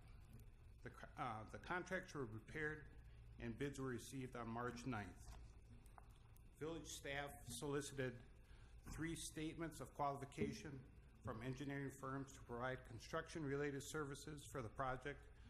A team of village staff ranked the qualification statements in accordance with the required Wisconsin DOT process and selected Cedar Corporation to provide professional service agreements to manage construction. Excuse me. Staff recommendation. Can you finish this right here? This is the last one here. I don't have my glasses. Okay. Staff, the Public Works Committee, and the Finance, Legal, and License Committee recommend that the Village Board move to approve the Pike River Pathway Phase 7 to 9 professional services contract from the Cedar Corporation for an estimated amount of $60,100, conditioned on the Village receiving approval to award the construction contract from the Wisconsin Department of Transportation. Mr. President, to make a motion to approve as presented. Second. I hear a motion and a second. Anybody have any questions regarding this for either Mr. Benish or planning? Mr. Feast. This is for design services, right? No, this is for contract services to oversee the construction process. Oversee the construction. So we've already missed the horses out of the barn for design service already. My concern is seeing where the Kenosha Trail has ended up, considering that the DOT says it's unsafe to have driveways on KR. It looks like we're going to have a little flashing light bike crossing near the Pike River waterway. I would hope that that death trap, like the one on 11 that is going to occur, is looked at a little more closely and we come up with a much better solution, especially if they're talking about extending KR all the way down to 31 now and possibly all the way to 32. That is going to be a major thoroughfare. I just cannot in good conscience, let people cross that road with a little flashing light and a bunch of yellow stripes. So somebody, please do something better. Thank you. Anybody else? Okay, there being a motion in front of us, roll call, please. Clausen. Aye. Bhatia. Aye. Feast. Aye. Haven. Aye. Eastman. Aye. Hewitt. Aye. DeGroot. Aye, the motion carries. Item K, discussion and possible action on automated license plate readers from the Mount Pleasant Police Department. Matt, would you take that? Thank you, Mr. President. In 2016, we purchased our first two what we call ALPERS units, automated license plate readers. They're used daily to great success. The information they provide helps our patrolmen as well as our detectives later on when they follow up on crimes that they're trying to solve. For the 2018 budget, we did allocate approximately $20,000 for one new ALPERS unit. The quote that we received came in just under $17,000. I know we're a little short on time tonight. If you allow it, our supervisor of detectives, Lieutenant Geyer, does have a couple success stories that we could share in reference to us using the ALPERS in the last couple of years. I'll go ahead and make the motion, and then we'll get a second, and I'm sure that the captain needs to fulfill these. They were very interesting. I'll second that. I'll go ahead and make the motion to approve the purchase. And you have a second? Yes, I do. Okay, so there's a motion and a second. Does anybody have any questions or discussion points? Otherwise, we'll bring it back to Captain Mike, or Matt, I'm sorry.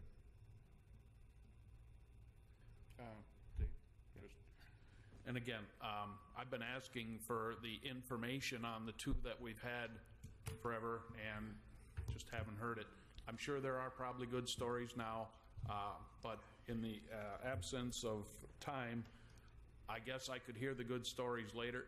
I assume it's in the 2018 budget for purchase.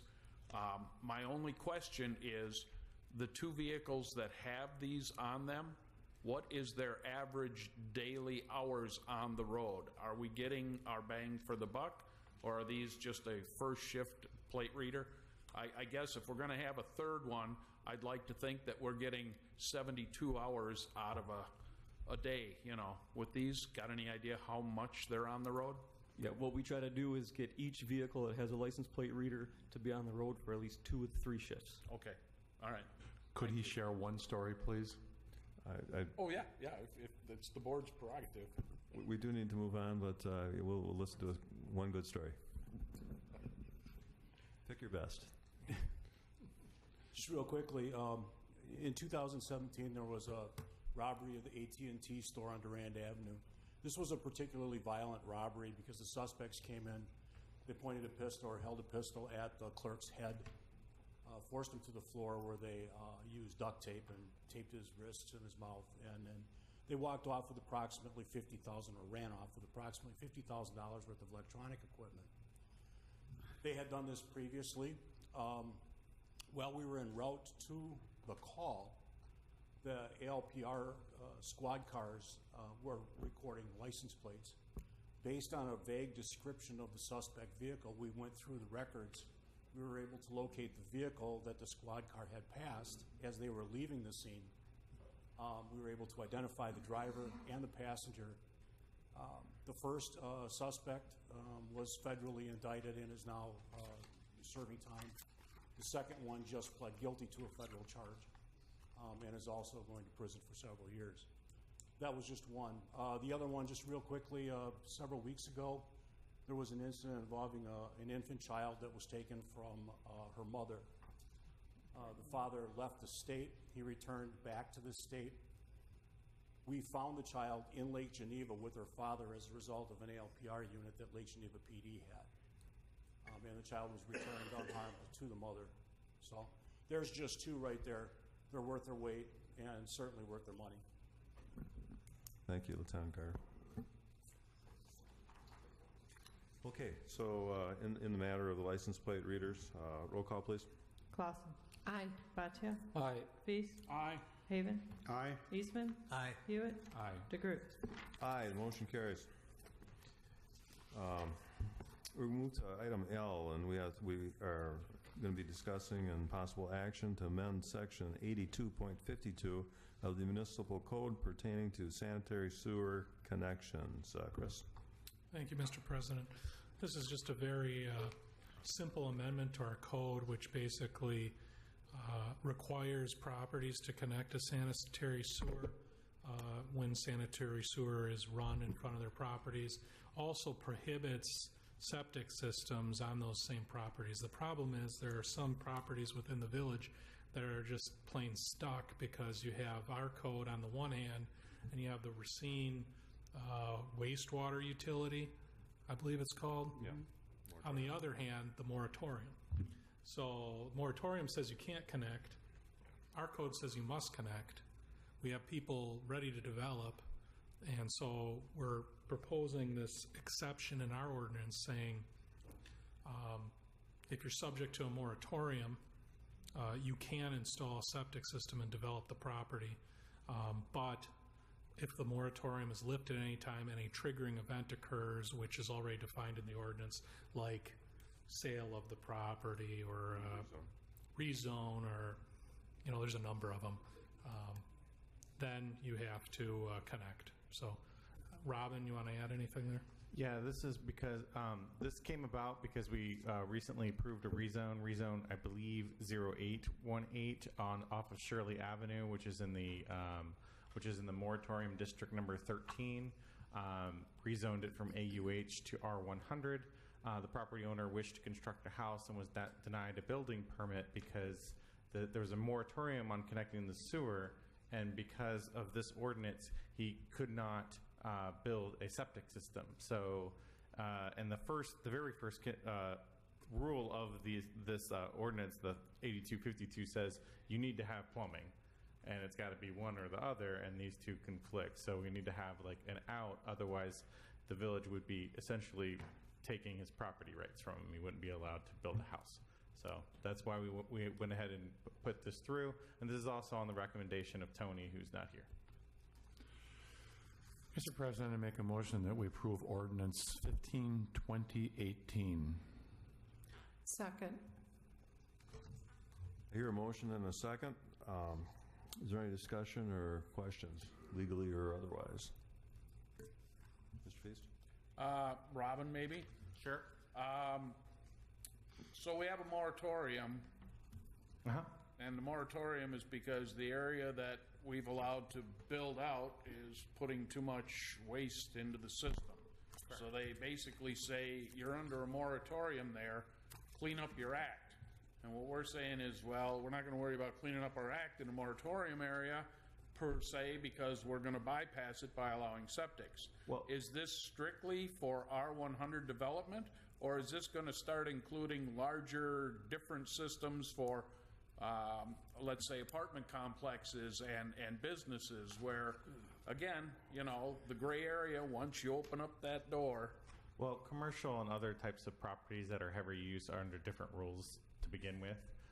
However, this one in particular, the problems that you're talking about that caused the moratorium is actually the strain on the pipes themselves and not necessarily the ground or anything like that. Putting in a septic system would cause it to be separate completely and would not interact with that system at all.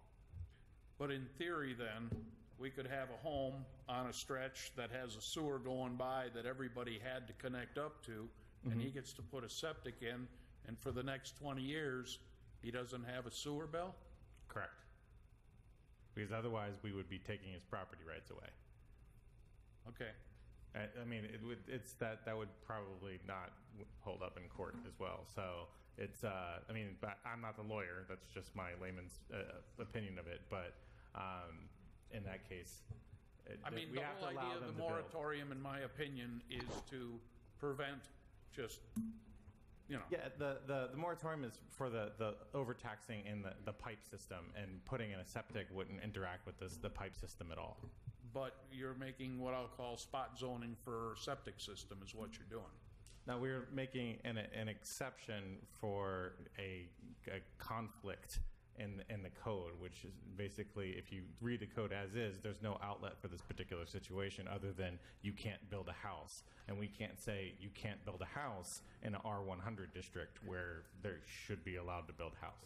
But you're also saying you can't build an apartment complex in a moratorium, you know, it just, okay. We'll let it be. I think It just doesn't make sense to me to allow it for this, but not for that, you know. Well, I mean, a large apartment complex and stuff, they're not going to be on septics just because of how large they are. It just doesn't make sense. The leach field would have to be pretty huge to accommodate for it. So I'm just, again, this doesn't feel comfortable, that's all.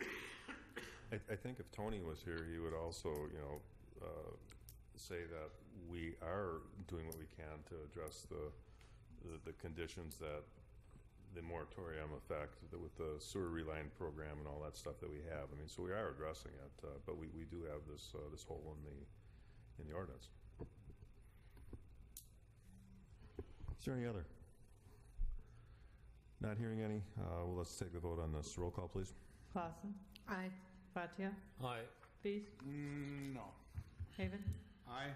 Eastman. Aye. Hewitt. Aye. DeGroot. Aye. Motion carries 6-1.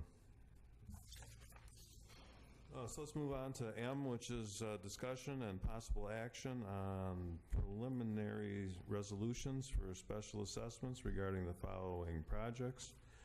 Green Hayes Avenue, curb and gutter resolution number 40/2018. Cynthia Avenue Water Main resolution 41/2018. Indiana Avenue curb and gutter resolution 42/2018. Is that Chris? Well, I can, Mr. President, let the board know the process here to impose special assessments for these particular projects, and any project, starts with a preliminary resolution, which is what you have before you as to each project. I didn't know Tony wasn't going to be here, but if you want technical questions about the work being done, I'm not your guy, okay? But the process is preliminary resolution starts, we start with that. Then Tony will draft a report regarding all the information regarding the project, the costs, and how much the special assessment is. Then it would come back before this board in the form of a public hearing after the report is filed and made public, and that would be in August. In fact, it'd be August 6th, and then it would be ultimately voted on whether or not to impose the special assessment. But to get to that point, you have to start at this point by statute, and that's what I was asked to do by engineering for these three projects. And I believe 2 are curb and gutter and 1 is water main. So Chris, you're looking for 3 different motions then, right? Yes, for each resolution. Can I hear a motion on... Mr. President, I make a motion to approve Resolution 40/2018. Second. I hear a motion and a second on 40/2018, which is the Green Hayes curb and gutter resolution. Any questions or comments regarding it? Mr. President, I'm trying to understand this issue. What's the need for this?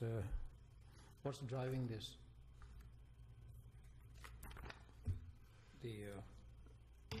If I may, some of these projects have been done and everything, and this is just setting up the procedure where we have put gutters and curb and everything in for the control of stormwater to keep it off of private property and direct it into the stormwater sewer areas and everything. And in a couple cases, particularly over in the Green Hayes area and the Deerwood area in particular, that's been a problem where there have been some of the properties have been into the area where the water came down into and filled front yards. And this is the curb and gutter is there now, and now we are working to get this all put back together again. And this is to take the stormwater water into the stormwater sewer system. So if I understand, the project has been done. This is the recovery effort. So this is a recovery effort. Right. Okay. Yeah. Go ahead. Thank you. Just, it's my understanding that this is the one where our engineering firm worked with the residents to move around the trees and had the public meetings and got them all interested early on in the project so that nothing came as a surprise and they all had a kumbaya and they were in favor of the final product, and now we're just figuring out how to legally recoup our costs. That's correct. Okay, that's the one I thought. No surprises. And if I could help, one of the reasons why these projects sat, no administrator, no finance director, no village attorney. Now we filled all those positions to clean up the work that sat for a very long time. Yep. So if that helps. Yep. What else? Yeah. Go ahead, sorry. A little clarification, and see, I was here for that. And the real fact is the fact that they wanted to do the assessment on there, and people agreed to it. Gary was one of the ones that did not agree with doing special assessments. You and several other board members, and that's why it's sat. I mean, that's as simple as it is. These things were ready to go through the process, and it's sat because board members voted against it. I think also, too, in particular in the Cynthia Lane area, we had people coming in with checks, and we couldn't take them because of what Gary had done. That would be correct. Second time? Yep. Go ahead. Because of what I had done. Boy, it's great to have that kind of power. No? Yeah. Hoo-yah. You had Where's my gavel? But just to correct the record, Quickly, Gary. I voted in favor of anything to do with green haze. The Cynthia Lane one, I voted against strictly because we were using police powers and telling them the amounts without going through the proper police powers procedures. It was the procedures that we were using that were being abused. That has been multiply worked on and, in my opinion, corrected through the legal system. And now here in the village, I'm hoping that we are going to follow the true legal process for doing this, which we are doing for the green haze, and I'm comfortable with it. Everybody good? Just, Go ahead, I wasn't here for any of that, but I just want to make sure, and you probably are all on the same page, but Tony relayed to me that only one of these three had the property owners at a prior date actually vote on this, and that was the Cynthia Lane. Okay, just so we're all clear about which one's which, okay? And as far as, notifying everyone and that kind of thing, that's to come, still to come on all of these resolutions. Okay. Well, the green haze one, right. They were notified well before we even decided to do the project, and they were in discussions, and we modified the roads and the curbs to go around trees. We took their opinions before we actually said, we're doing the project, here's your cost. Okay. They were involved from day one. So I'm comfortable with the first two without any problems. All right, roll call, please. Clausen. Aye. Batya. Aye. Feast. Aye. Haven. Aye. Eastman. Aye. Hewitt. Aye. DeGroot. Aye, the motion carries. So in the matter of Cynthia Avenue Water Main Resolution 41, 2018, is there a motion? Make a motion to approve Resolution 41, 2018. Second. Motion and a second. Any questions or comments regarding that? There not being any, roll call, please. Clausen. Aye. Batya. Aye. Feast. Aye. Haven. Aye. Eastman. Aye. Hewitt. Aye. DeGroot. Aye, the motion carries. So then we have the Indiana Avenue Curb and Gutter Resolution 42, 2018. Make a motion to approve Resolution 42, 2018. Second. I hear a motion and a second. Comments or discussion regarding 42, 2018? Go ahead, Gary. Yeah, this came up before us a bit ago, and I asked Tony if any of these people had any clue that this was happening. Basically, no. It was determined by the village that this was going to be a project done, costs associated, and assessments given. So, again, from my perspective, I think residents due the respect from the village that they should be at least notified that something of this kind of a project, which is going to be thousands of dollars in assessments, is coming to their neighborhood, so that they have a chance to input early and or determine what they wish to do or how they wish to speak, versus doing the public hearing thing when everything is pretty well said and done. But again, I'm hoping that the new procedure for police powers and special assessments will be done correctly, and it'll be as fair as possible. But I would have been in favor of at least telling these residents, hey, this is something the village is thinking of doing. It's just a courtesy. It's not technically mandatory, but as we said earlier, technically is, I won't get into that. I would have liked the residents to have a little early warning that something this costly in assessments is coming their way. Is this the one where we're kind of half and half? The city has half of this and we have half of this, so there's a little bit more going on here, Gary, than just, you know, what we wanted to do. True, but we could still tell them, whether it's just half of us, they're half Mount Pleasant residents. Tell the Mount Pleasant residents then. Anybody else? Mr. President, obviously I wasn't here, but I like to add my express that I also tend to agree that if projects were done, whether we had the administrator, whether we had the finance director or not, yes, that's water under the bridge. But it seemed to me somehow now when we bring them for the public hearing, if the public is hearing for the first time and now they don't have the option that they got to pay, something doesn't make sense. Whatever is worth, you know, is, I tend to agree with Mr. Feast here. Let them know. Okay. Anybody else? This came up in stormwater. The Indiana Street is a unusual project where the city has curb and gutter on their side. We don't have, but we have sewer system. And when the sewers are already mounted in the people's yards, but no curb and gutter to match up with it.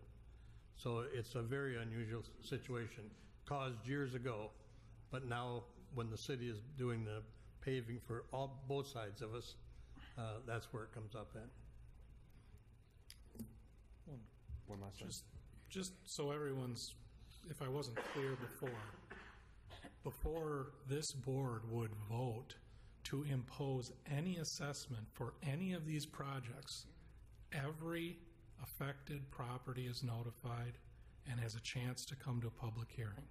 So just so everyone is understanding that this isn't voting to approve the special assessments at this point, because that can't happen until we notify every person who's affected and every property and have the public hearing, which will take place on August 6th. Thank you. Right, and at the time of the public hearing, Tony will have done his work and we'll know what kind of numbers we're talking about. And then this board can vote to approve or deny after hearing all the comments and reading Tony's report. Enough said. Okay, there not being any other comment, roll call, please. Clausen. Aye. Gratia. Aye. Feast. Aye. Haven. Aye. Eastman. Aye. Hewitt. Aye. DeGroot. Aye, the motion carries. Let's move on to number N, which is discussion and possible action on Racine Hyundai Certified Survey Map CSM application, which is CSM 07-18, located at 13303 Washington Avenue. Parcel ID numbers 151032218 015010. Sam, Robin? Thank you. Thank you, Mr. President. Members of the board, these next two items are closely related. They involve the same property. First up's the CSM, and then there's the rezone. We'll go over most of it in this particular point. The applicant wishes to divide the existing lot into two lots. Proposed lot 1 equals 2 acres, and lot 2 is 1 acre. The property is currently zoned business park. The applicant wishes to separate the southern non-street contiguous parcel in order to develop a sales lot expansion and reserve the street frontage lot, which contains the old Johnson Insurance building, for potential future redevelopment. The Village 2035 Master Land Use Plan recommends business park and commercial for the subject property. CSM 0718 coincides with this recommendation, and Village staff recommends approval of, and the Plan Commission recommends approval of this CSM application 0718. Is there a motion? Mr. President, make a motion that we approve the Racine Hyundai Certified Survey Map Application CSM 07018 located at 13303 Washington Avenue, Mount Pleasant, Wisconsin. Second. I hear a motion, I hear a second. Any discussion among the board members or questions for the planners? With the four conditions? The four conditions are standard CSM conditions. Amend my motion to include the conditions. And the second's okay. Okay, Maker and the second is good. Any other questions or comments on this one? Mr. Feast? Is the dealership in the TID? Yes. Is the purported split of the property Yes. in the TID as well? Yes. So we're not taking a piece of non-TID and adding it to the TID? No, it's all in the same TID. All included in the same TID. Thank you. Anybody else?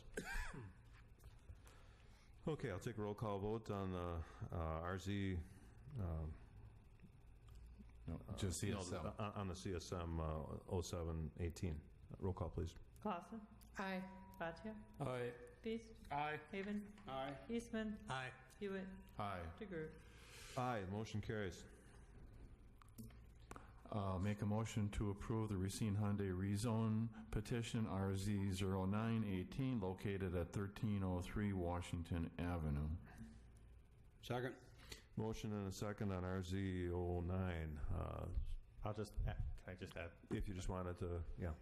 The main reason for the rezone, the reason why they need it to go from business park to B3 is because business park does not allow the outdoor storage of merchandise or vehicles in that zone, so they're down zoning down to B3, and village staff and the Plan Commission recommend approval. And again, this is the previous Johnson Insurance Building to the east of the Hyundai dealer, and Johnson has moved as of this week into their new building over by O&H Bakery. So this is a little bit of cleanup for making it ready for whatever its next purpose is going to be. The building is not being rezoned. They're just the land. They're splitting off the parcel. The building is staying business park. Gotcha. And the bottom parcel will be split off and turned into parts of the automobile district. But dealership. Right. Stephanie? Mr. President, may I have the maker of the motion include the ordinance number 13/2018?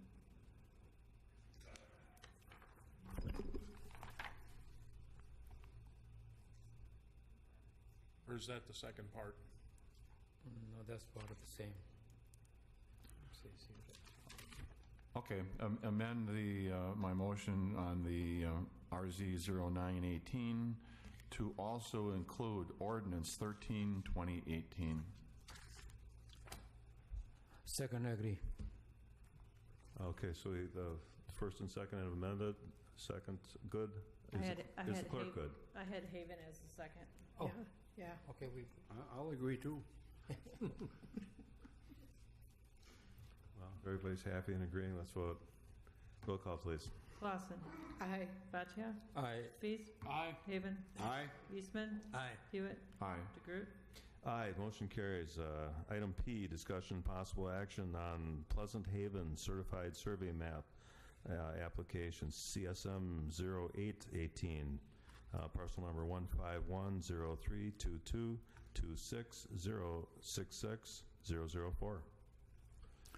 Sam. Mr. President, members of the Village Board, the applicant wishes to divide the existing parcel into two lots. Lot 1 is just under 2 acres, and Lot 2 totals about just over 1.5 acres.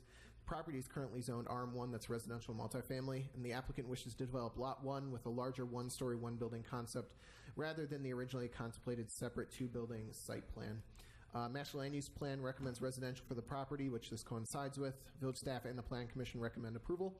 Pleasant Haven Certified Survey Map application CSM 0818, subject to the 6 conditions listed below.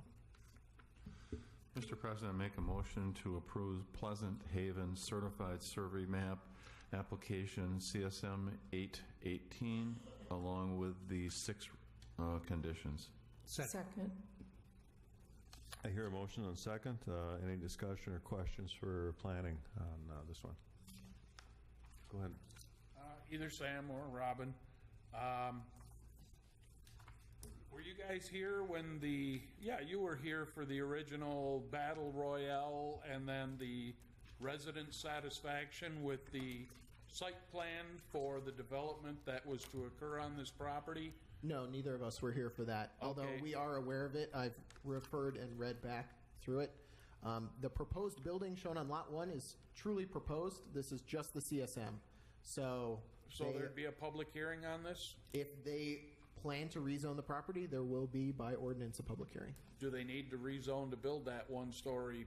Depending on how many units there are in the building. Yeah, because part of the original deal with those residents that allowed them to go home without lighting their torches and chucking the pitchforks was 8 units per building, no more. So I just got to believe this is going to be more than 8 units per building, and I'm just concerned that the residents are going to find out too late what we've already approved. So is there any way we can... We're only approving the lot split tonight. That's it. Just the lot split? That's correct. Okay, so we're not approving any building? Nope. Okay, all right. Anybody else? So in the matter of CSM 0818, roll call, please. Clausen. Aye. Battia. Aye. Feast. Aye. Haven. Aye. Eastman. Aye. Hewitt. Aye. DeGroot. Aye. Motion carries. Let's go on to Q, which is discussion possible action on Mount Pleasant Business Park West Phase 2 Certified Survey Map application CSM 0918, parcel number 151032218 020-001, and, oh my gosh, 151032218 009er 005, and 151032218 020-002, and 151032218 009er 003. Mr. President, I make a motion that we approve the Mount Pleasant Business Park West Phase 2 Certified Survey Map, CSM 0918, owner applicant MLG 20 Limited, Highway 20 Limited Partnership, Joe Bukovich, Vice President Development, with the 5 conditions. And would you like to go into that, Sam? Sure. The applicant wishes to create 2 lots for future development, dedicate the public road right-of-way, and create an outlot for stormwater management purposes. Created lots will enable St. John Properties to move forward with their business park development for the area. That was approved by the Plan Commission last Wednesday. Village staff and the Plan Commission recommend approval, and it coincides with the Master Land Use Plan. No. There hasn't been a second yet, so would anybody second, please? I'll second that. Okay. We have a motion and a second. Does anybody have any questions for Mr. Schultz? There not being any? Roll call, please. Clausen. Aye. Battia. Aye. Feast. Aye. Haven. Aye. Eastman. Aye. Hewitt. Aye. DeGroot. Aye, the motion carries. So we go on to R, which is discussion and possible action on Racine Unified School District Case High School baseball field conditional use, which is CU 0518, located at 7345 Washington Avenue. That tax parcel being 151032214056000. Back to Robin. All right. Thank you, Mr. President, members of the board. CU 0518, located at 7345 Washington Avenue, requests permission to build public outdoor recreational facilities for organized athletics in the PUL, or Public Utility Land Zoning District. This conditional use is to construct a new baseball field, which is pretty exciting because they have not been having home games at Case High School for a while. So the new baseball field will be all natural, located at the northwest corner of the property, just the northeast of the existing football stadium. It will have comfortable outfield dimensions, which is 310 to the left and right, and 3.7 to the center field. It's also adjacent to the existing concessions and restroom building, which can serve double duty and support baseball operations.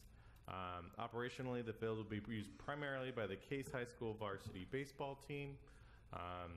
The 2035 Master Land Use Plan recommends institutional uses for this property. This coincides with that. We recommend approval of the Case High School baseball field conditional use, CU 0518, as well as the Plan Commission recommended approval.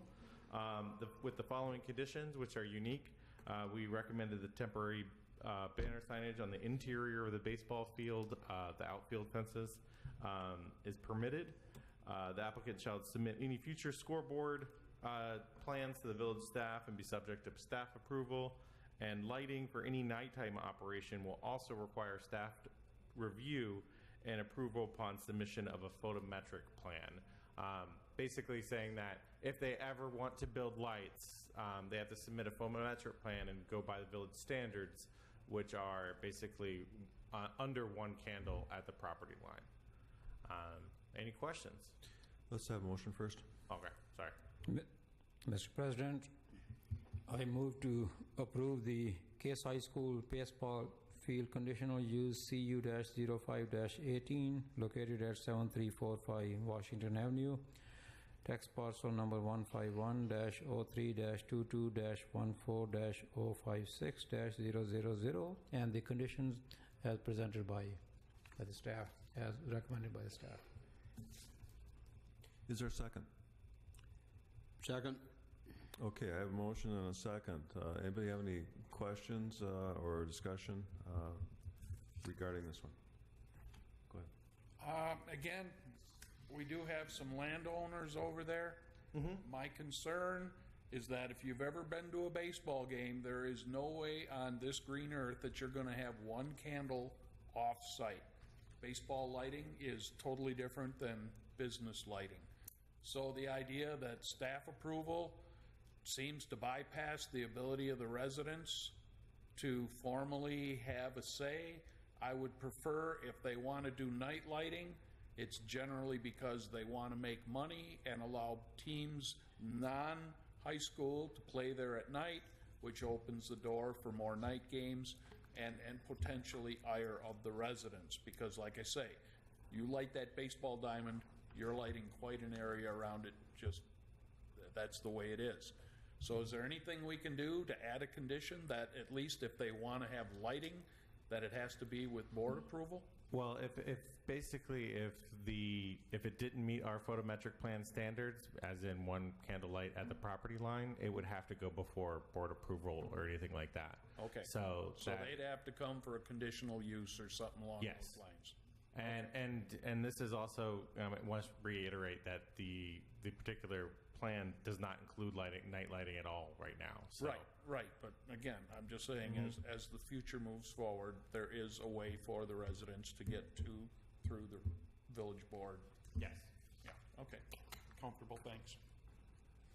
Anybody else? There not being any other discussion, I'll call the vote on CU 0518. Roll call, Clausen? please. Aye. Bhatia? Aye. Feast? Aye. Haven? Aye. Eastman? Aye. Hewitt? Aye. DeGroot? Aye, the motion carries. So let's move on to S, which is discussion and possible action on 13316 Louis Sorensen Road, rezone petition RZ 1018 and conditional use CU 0418, tax parcel number 151032219er 008000, and that's ordinance, also with attached ordinance 14/2018. Sam? Mr. President, members of the Village Board, the rezone petition requests permission to rezone the property at Louis Sorensen Road from Business Park to Business Park/OEL. That's with an extractive or landfill operations overlay. The request is in order to use the property for a temporary concrete batch plant. Conditional use is required to build the plant in an OEL district. Purpose of the rezone and conditional use would be for Michael's Paving to erect and operate a temporary concrete batch plant on site for the purpose of mixing and producing wet batch concrete, and for Michael's Corp. To stockpile recycled concrete and asphalt on the site to be repurposed. The intended use of the site would be related to the upcoming construction of the I-94 North-South Freeway projects. Master Plan recommends Business Park for the property, which coincides with the petition. The village staff and the Plan Commission recommend approval of the 13-316 Louis Sorensen Road rezone petition, RZ 1018, the attached ordinance 14-2018, and also the conditional use CU 0418, subject to the 9 staff conditions listed below. Since the public hearing, the Plan Commission did vote to add one condition, and that would be number 9, the applicant shall restore the site to a condition equal to the time of application upon finishing operation of the temporary plant. Mr. President, make a motion to approve the rezone 1018 and a conditional use CU 418 and the ordinance 14/2018 for 13316 Louis Sorensen Road, tax parcel 151032219008000, applicant Michael's Corporation. With how many and I'll conditions? have a comment after a second. With how many conditions? With the 9 conditions. Second. I hear a motion, I hear a second. Any discussion or comments? Going back Yes, being a resident of the Louis Sorensen Road, I don't have a problem with this because the actual access of this property, that is the address of the property, but the access is only off of the frontage road. Their hours are going to be limited, and this project is not for Foxconn. This project is for the I-94 project from 142 up to, I think it's Highway G or thereabouts. And so Michael's Corporation is going to put a temporary plant there, and it is not for blacktop, it is for concrete. So our previous concerns by some people that we were going to be adding another blacktop plant is not true. This is concrete. Sam, if you'd like to just clarify that, because we've gotten a letter from a concerned resident through his attorney, and they were saying stuff that I don't think really applies to what we're doing here.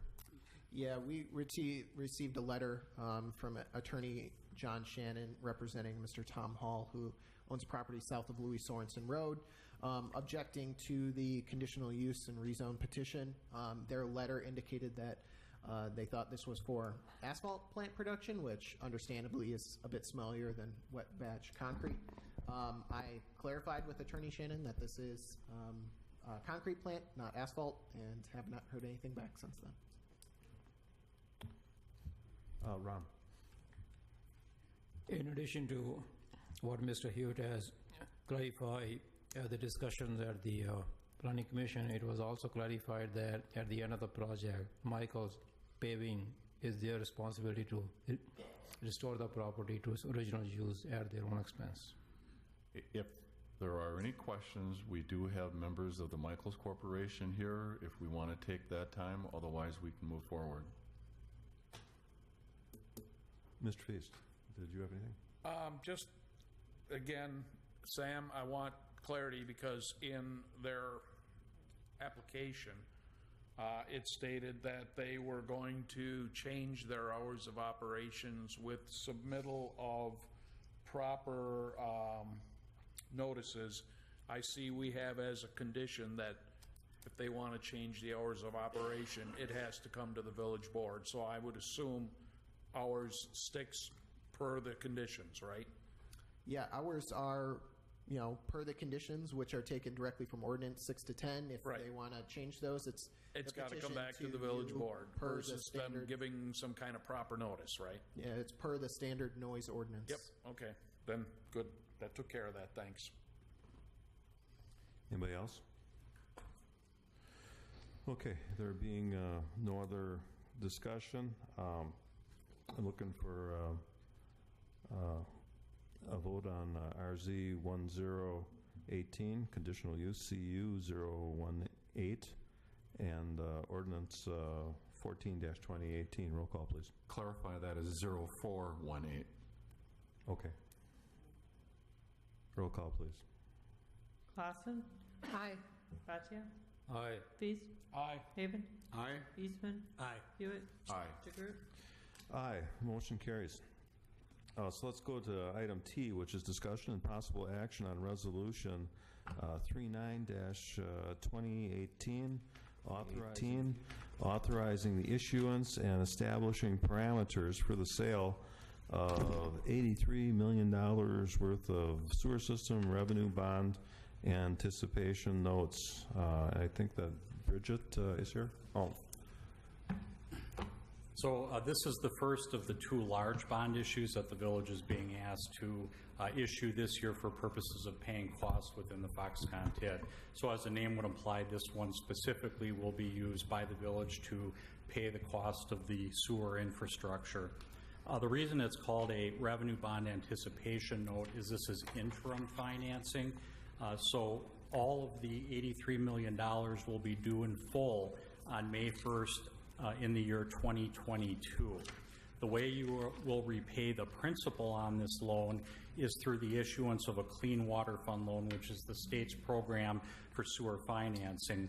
However, you can only use that program once the sewer system is actually up and functioning. So it's an issue of needing to get the interim financing. You then qualify and then can receive that long-term financing, which will be 30 years over the life of the TID. So once we receive that loan, which is expected in the year 2020, you'll note I said that this loan doesn't come due till 2022, so we built in a little bit of time there, just in case there's a delay. You'll take that Clean Water Fund loan and you will pay off and replace this debt with that long-term debt.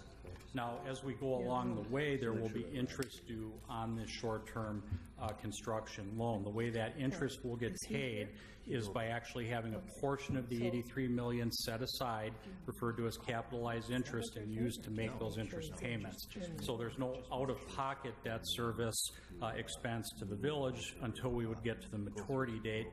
But again, the plan is to refinance this about 2 years prior to when it would come due. The note would be purchased by Morgan Stanley Bank. That is the underwriting firm that the county and the village chose through an RFP process earlier in the year. So this is referred to as a direct placement. The bank's buying it directly from the village and will hold this. And if approved by the board tonight, we would proceed to lock the rate tomorrow. And as of this afternoon, the rate would have been 3.85%, so it might be up or down a basis point by tomorrow. But to give you a sense, the interest due would be about $12.2 million on the 83 if it was carried all the way to maturity. Again, because we'll be paying it off earlier than expected, that interest cost will simply cease at the point that it is paid off. And the last comment would be is the resolution that I distributed prior to the meeting. This is now in final form. There are no substantive changes to the draft that you saw. Simply some of the exhibit material has now been included and a few remaining language items that were included by both the bond attorney as well as the purchaser's attorney.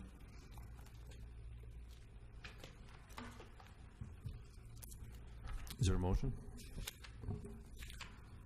Mr. President, I'll move to approve resolution number 39-2018, authorizing the issuance and establishing parameters for the sale of $83 million sewer system revenue bond anticipation notes. A second. Okay, I hear a motion and a second. Does anybody have any questions or comments that they'd like to direct towards Mr. Taves or anybody else? Would you mind to please again repeat what you said, that the portion of the $83 million will be set aside to pay for the interest until when? So at closing, approximately $12.2 million will be set aside with the fiscal agent. And the fiscal agent will hold those monies and they will use them to make the interest payments as they come due. The balance of the proceeds will be deposited with the village to spend on sewer projects. When we get to the point where we're ready to pay this obligation off, assuming we haven't run all the way to the maturity in 2022, some of that money set aside for interest will still be sitting with the fiscal agent. So what will happen is that will get applied at that point to reduce the amount of the takeout financing that we will need. So all the proceeds will eventually be used up, but by setting aside the interest payments at closing, we have no debt service payments due, which is important at this phase because the earliest point that we'll start receiving tax increments from the TID is the 2020 budget year. Go ahead, Gary. Just use your crystal ball. We've got a lot of money waiting for 2020 to start flowing back in. This $83 million, I can't believe, is on the top 10 priority list of repayments. It is. Is it? So in the flow of funds in the development agreement, the first priority of payment is the bonds that the CDA will be issuing, and that'll be before the village board and the CDA late next month. So the monies have to first be applied to those bond payments.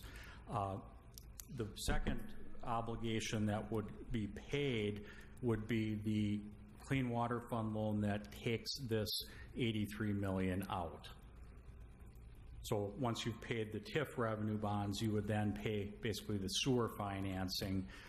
Then the next priority would be any other debt that has been issued, which at this point in the plan could be a small piece of county general obligation debt, because you'll remember the TIF revenue bonds have the state's backing, and that's limited to 40% of the overall package, so there might be a piece the county has to do yet.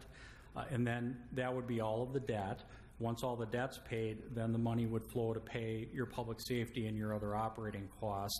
And then lastly, it would go to make various payments to Foxconn that are included within the development agreement. So that's the pecking order on the funds. This is effectively number two on the list. That's right. Okay.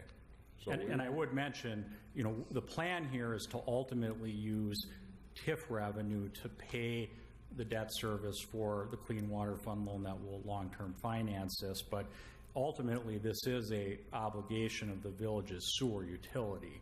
So if we needed to, for whatever reason, we can use revenues collected by the sewer utility to pay the debt as well. So you've got that, you know, as an additional source of funds that you know, you'd be required to use if the TIF revenues were not sufficient.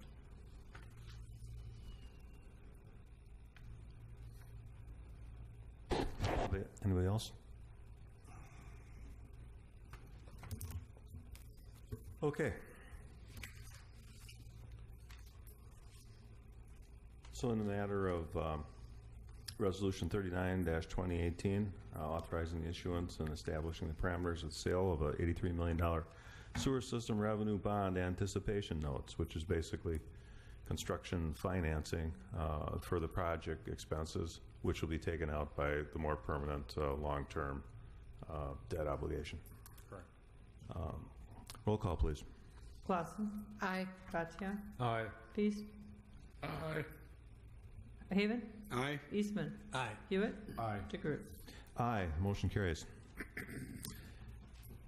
Okay. Item U. Discussion possible action for approval of invoices pertaining to the Foxconn project. We got a couple of different sets here. Claude, would you like to go into that? Mr. President, trustees, again, obviously, due to the fact that the Finance Legal and License meeting was moved or canceled, I should say, everything is here in front of the board tonight. So you have all of the invoices. Like, and normally your policy is anything under $50,000 doesn't come back to the village board, but you see them all. So you have June invoices Part 2 for DOA and June invoices for the trust log. So you have two separate sheets here. The first one for the DOA is 538-233.73. and then the one for the trust fund is 926,442.82. And you see the prospective accounts as well.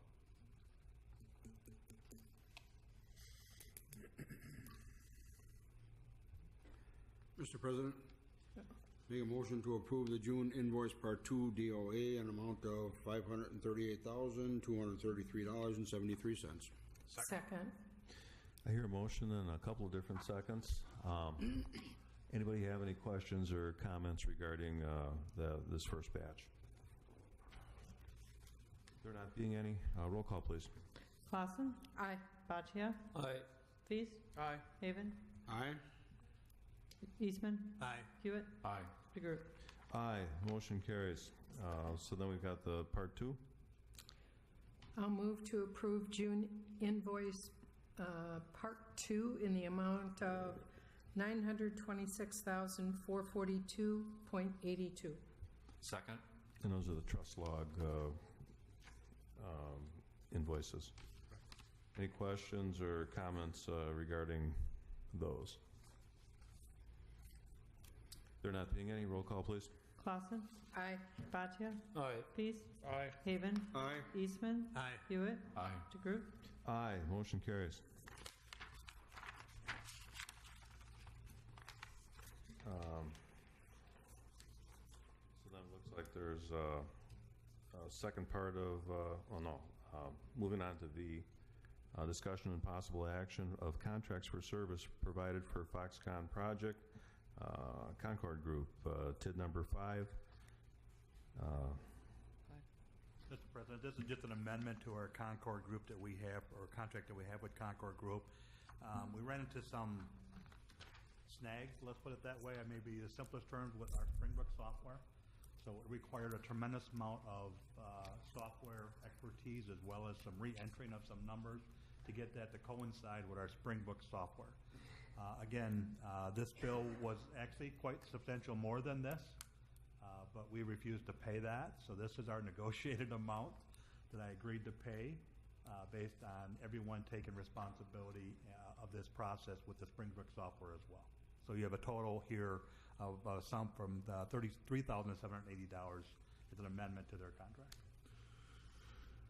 Mr. President, I make a motion to approve the amended billing from the Concord Group in the amount of $3,780. Second. I hear a motion and a second. Anybody have any questions for Claude on this? There not being any, roll call, please.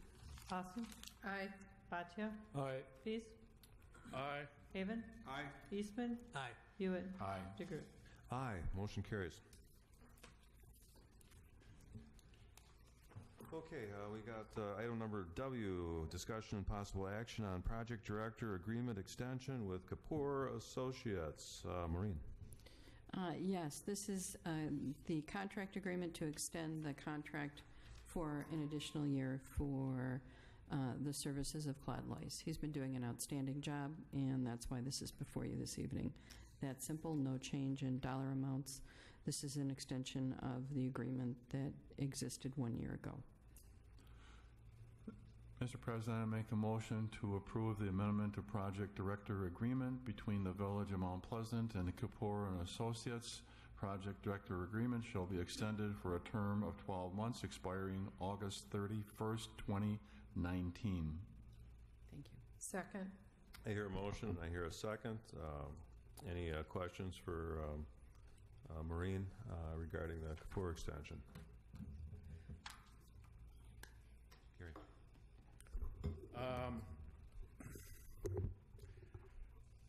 I guess we don't really have a formal performance review system in place. That's something that's coming up.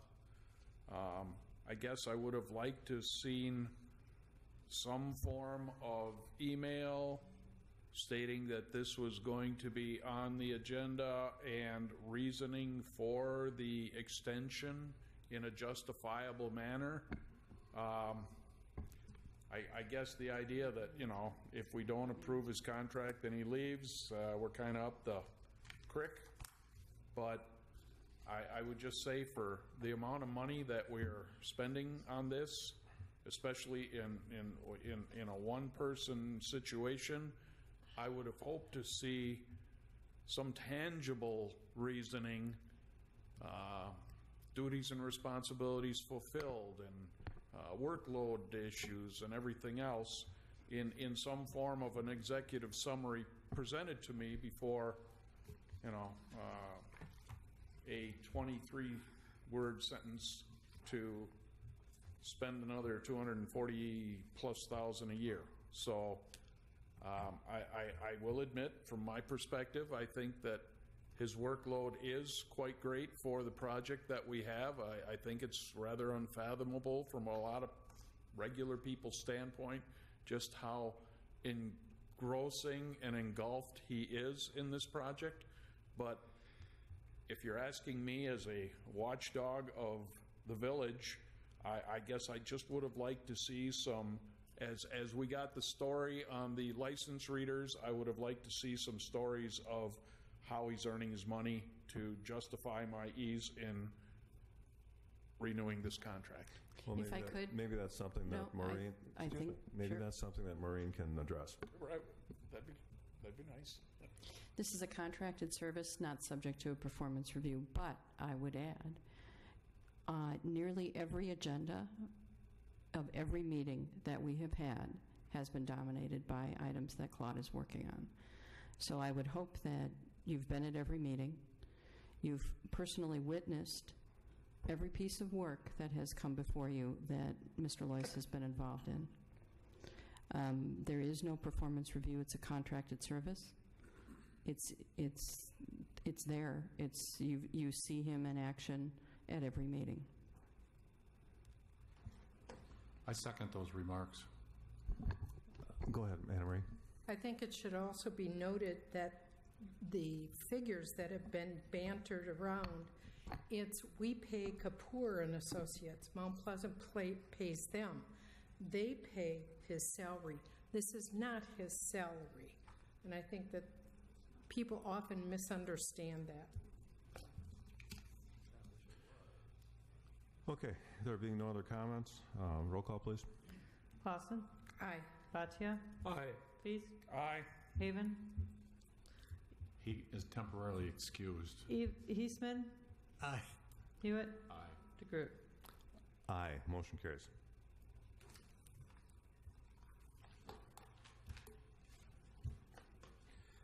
Before we go into the next item, which is closed session, Dave Blank from Real Racine is here, and I'd just like to recognize him. At this point, he might have missed the rule that he was supposed to be speaking during public comment. But please, Mr. Blank, come on up. I'm sorry about that, Mr. President.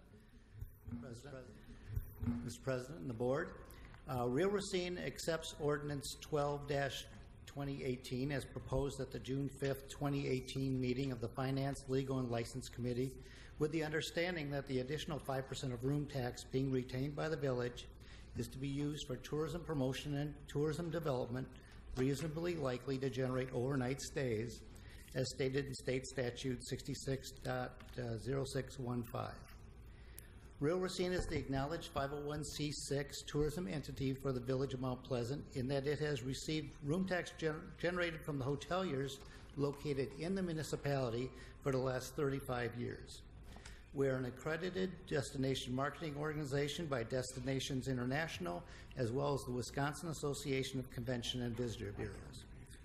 We are looking forward to working with Mount Pleasant and RCEDC and utilizing our expertise in making Mount Pleasant a destination of choice for thousands of potential residents as well as visitors in the upcoming years. We look forward to continuing our partnership with Mount Pleasant as the community grows and prospers. Thank you. Thank you, Dave. So let's move on to item X, closed session. Anna Marie? Mr. President, I move to convene into closed session per Wisconsin 19.85 per N1 per NG, conferring with legal counsel for the governmental body who is rendering oral or written advice concerning strategy to be adopted by the body with respect to litigation in which it is or is likely to become involved, specifically legal strategies pertaining to a possible amendment to Section 2-323 of the Municipal Code pertaining to room tax revenue allocation and any related pending or future contractual agreements. I would like to note that Rob Richardson, as a member of the Real Racine Committee, will be joining us in the closed session. Second. I hear a motion and a second. Roll call, please. Clausen. Aye. Bhatia. Aye. Feast. Aye. Haven. Aye. Eastman. Aye. Hewitt. Excuse for a minute. DeGroot. Aye.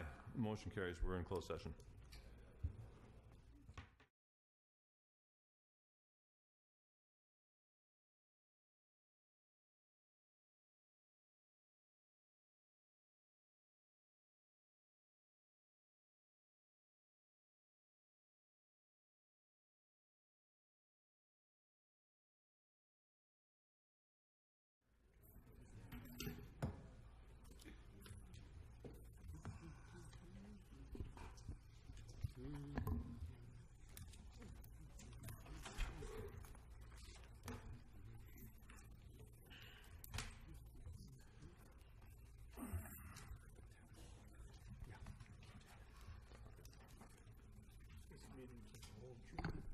Do I hear a motion to go back into open? Mr. President, we make a motion to go back into open session. Second. There's a motion and a second. Roll call, please. Clausen. Aye. Bhatia. Aye. Feast. Aye. Haven. Aye. Eastman. Aye. Hewitt. Aye. DeGroot. Aye. We are back in open session, and I'm reminded by legal counsel that we're running up against our 10 o'clock deadline. So if we could have a motion to suspend the ordinance so that we continue. So moved. Second. Motion and a second. All in favor signify by saying aye. Aye. Aye. Opposed? Okay, we'll continue on. Ms. Clausen, do you have a motion? I will make a motion to direct village staff to terminate the current contract with Racine County Convention and Visitors Bureau, Inc., doing business as Real Racine, pertaining to room tax revenue allocation, effective January 1, 2019, and adopt Resolution 44-2018. Second. I hear a motion and a second. Chris, would you read the resolution into the record? Resolution number 44-2018, whereas the Village Board for the Village of Mount Pleasant desires to opt out of the current agreement with the Racine County Convention and Visitors Bureau, Inc., doing business as Real Racine.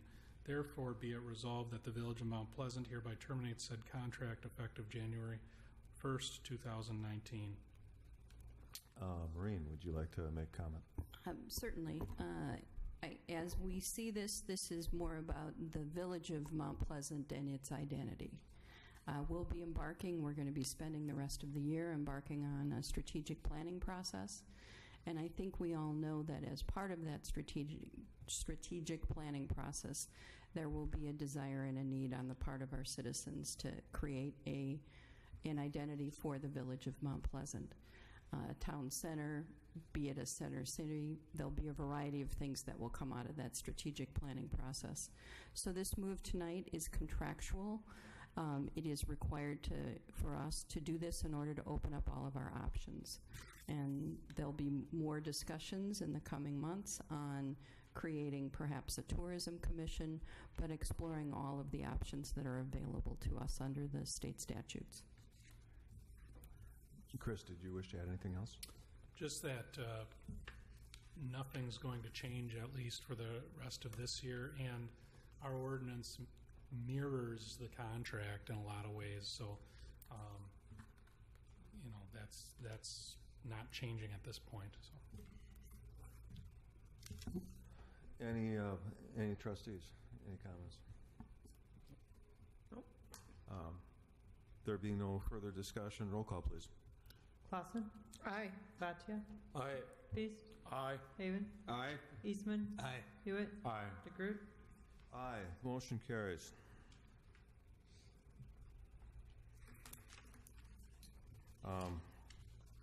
So in that case, we'll move on to item number Z, which is discussion and possible action on a policy for construction contract change order approval. Marie? I think Mike is going to, our finance director is going to speak to this item. Our village engineer, by the way, is on vacation this week. He is very much in favor of this proposal. He's the one who brought it as a policy matter to the finance director. So if I can set the table, it's your opportunity, finance director. Okay, this item here is a policy for construction contract change order approvals. Right now, there's not a policy in place for us to be able to make field decisions. And what this will enable us to do is to make those decisions without having to go back and get approved again and again and again. If I wasn't confident with our village engineer, I'm not sure that I would support this. However, with the simple fact that it does stay within budget, I mean, that's a huge statement right there for me to be okay with this, as well as my confidence in our village engineer. Take any questions. Do I hear a motion first?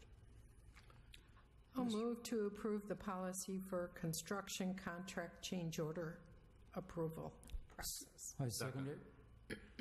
Okay, again, I hear a motion. I hear a couple of seconds. Discussion. Any questions for either the administrator or for Mike?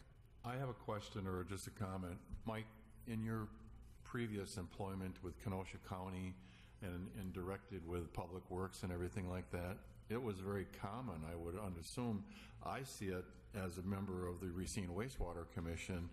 They come back for change orders when they find something that has to be added because either a new piece of equipment or they found contaminated land and they have to do more work. Can you comment on that, please? Absolutely. My time previous to here was with Kenosha County Public Works, and one of my duties as the fiscal manager of Public Works was to sit in on the bi-weekly meetings for work that was being done to the public safety building. I don't remember the exact price, but it was somewhere in the millions of dollars range, and I was just there to kind of keep things on track and make sure that everything was within budget. The architect was the one that was signing off on these change orders, and I would bring them back to my boss to get signed off on and move forward with the project. Again, nothing was out of budget per se as far as what we had budgeted for this capital project, but I was always at the meetings to kind of make sure there wasn't anything going on that shouldn't have been going on. So I'm very familiar with change orders in general. Even this is a little bit different because it would prefer to have the village engineer and the finance director, if it's higher, the village administrator. I know it's a little bit different here because we're run a little bit different as a village, so it's completely understandable. But, you know, at the end of the day, I'm just concerned that things are staying within budget, and this policy very much spells that out. And they only can usually generally be approved basing on a percentage of the original contract and everything then too. Right. Thank you. Mr. Feast. Yeah, okay, a little maybe explaining here would clear it up. My understanding of this has nothing to do with the budgeted amount. So if we let the contract for a square building and a road for $2 million, and they're going through the construction process, and they come up with some truly non-spec issues, and it's an extra $400,000. My understanding of this language is there are permissions given to allow that $400,000, which would then potentially take the entire project to $2,400,000. That's my understanding of what this is doing. So again, I understand that there are times when unforeseen happens. I guess the only thing I would like is, again, I don't think the engineer or the administrator or the finance director is going to be in Hollywink with the low bidder so that by the time it's all over, he beat the other bidders knowing full well he was going to do change orders. I think we're past that stage. But what I would like to see is maybe a monthly report of projects and change orders in an email form to the board, just so we have a general idea of how the projects are going. If it's a simple $5,000, $8,000 thing, no big deal. But if we've got a $380,000 contract and we've got an adjustment of $97,000, I would like to be aware of that, just to be aware of that. That's all. Well, that amount exceeds the 15% that's spelled out in the policy. If you read for public works projects, the change orders approved by the village engineer would be $25,000 or 10% of the original contract. And then the next step above that would be change orders between $25,000 and $100,000 or up to 15% of the original contract amount, whichever is less. So there's not going to be a change order. I mean, from what you're explaining, you're talking 3 times an original contract potentially. Well, I'm just saying potentially a $3 million contract with a 15%, that's a lot of money. If you go to 15% of $3 million, that's a lot of money. I would just like to know. That's all I'm saying. It's not 15%. The max would be 100%, or $100,000. It says right in here 15% of the original contract amount or $100,000, whichever That's is the high less. barometer. Yes. Okay. Yes. That's what I was going to say. It clearly says right in front of you. It's worded right in front of you. Just read where it says change orders in excess of 100,000, right? That. But my point is, I would like to know. Thank you. I have no problem giving updates as far as change orders go. Thank you. Rob? Yeah, I'd like to add the comment to pick up on Gary's concern. In private business, there is a standard process to have something called project performance, and I would expect that as we work on the strategic plan and our procedure, there should be something called project performance. It could be a monthly report, quarterly report, something like that. So that would be a vehicle to advise the board and the Kinds of ways to make citizen. everybody happy. But this allows the efficiencies of operation. So I like the way I like it is because it allows you to proceed without waiting for the board approval. But yes, I agree. As we work on the processes, there should be a tool in there. Sounds like it's solvable. Okay. Maureen? Yeah, let's remember, we still are bound by state law that requires us to work with the lowest responsible bidder.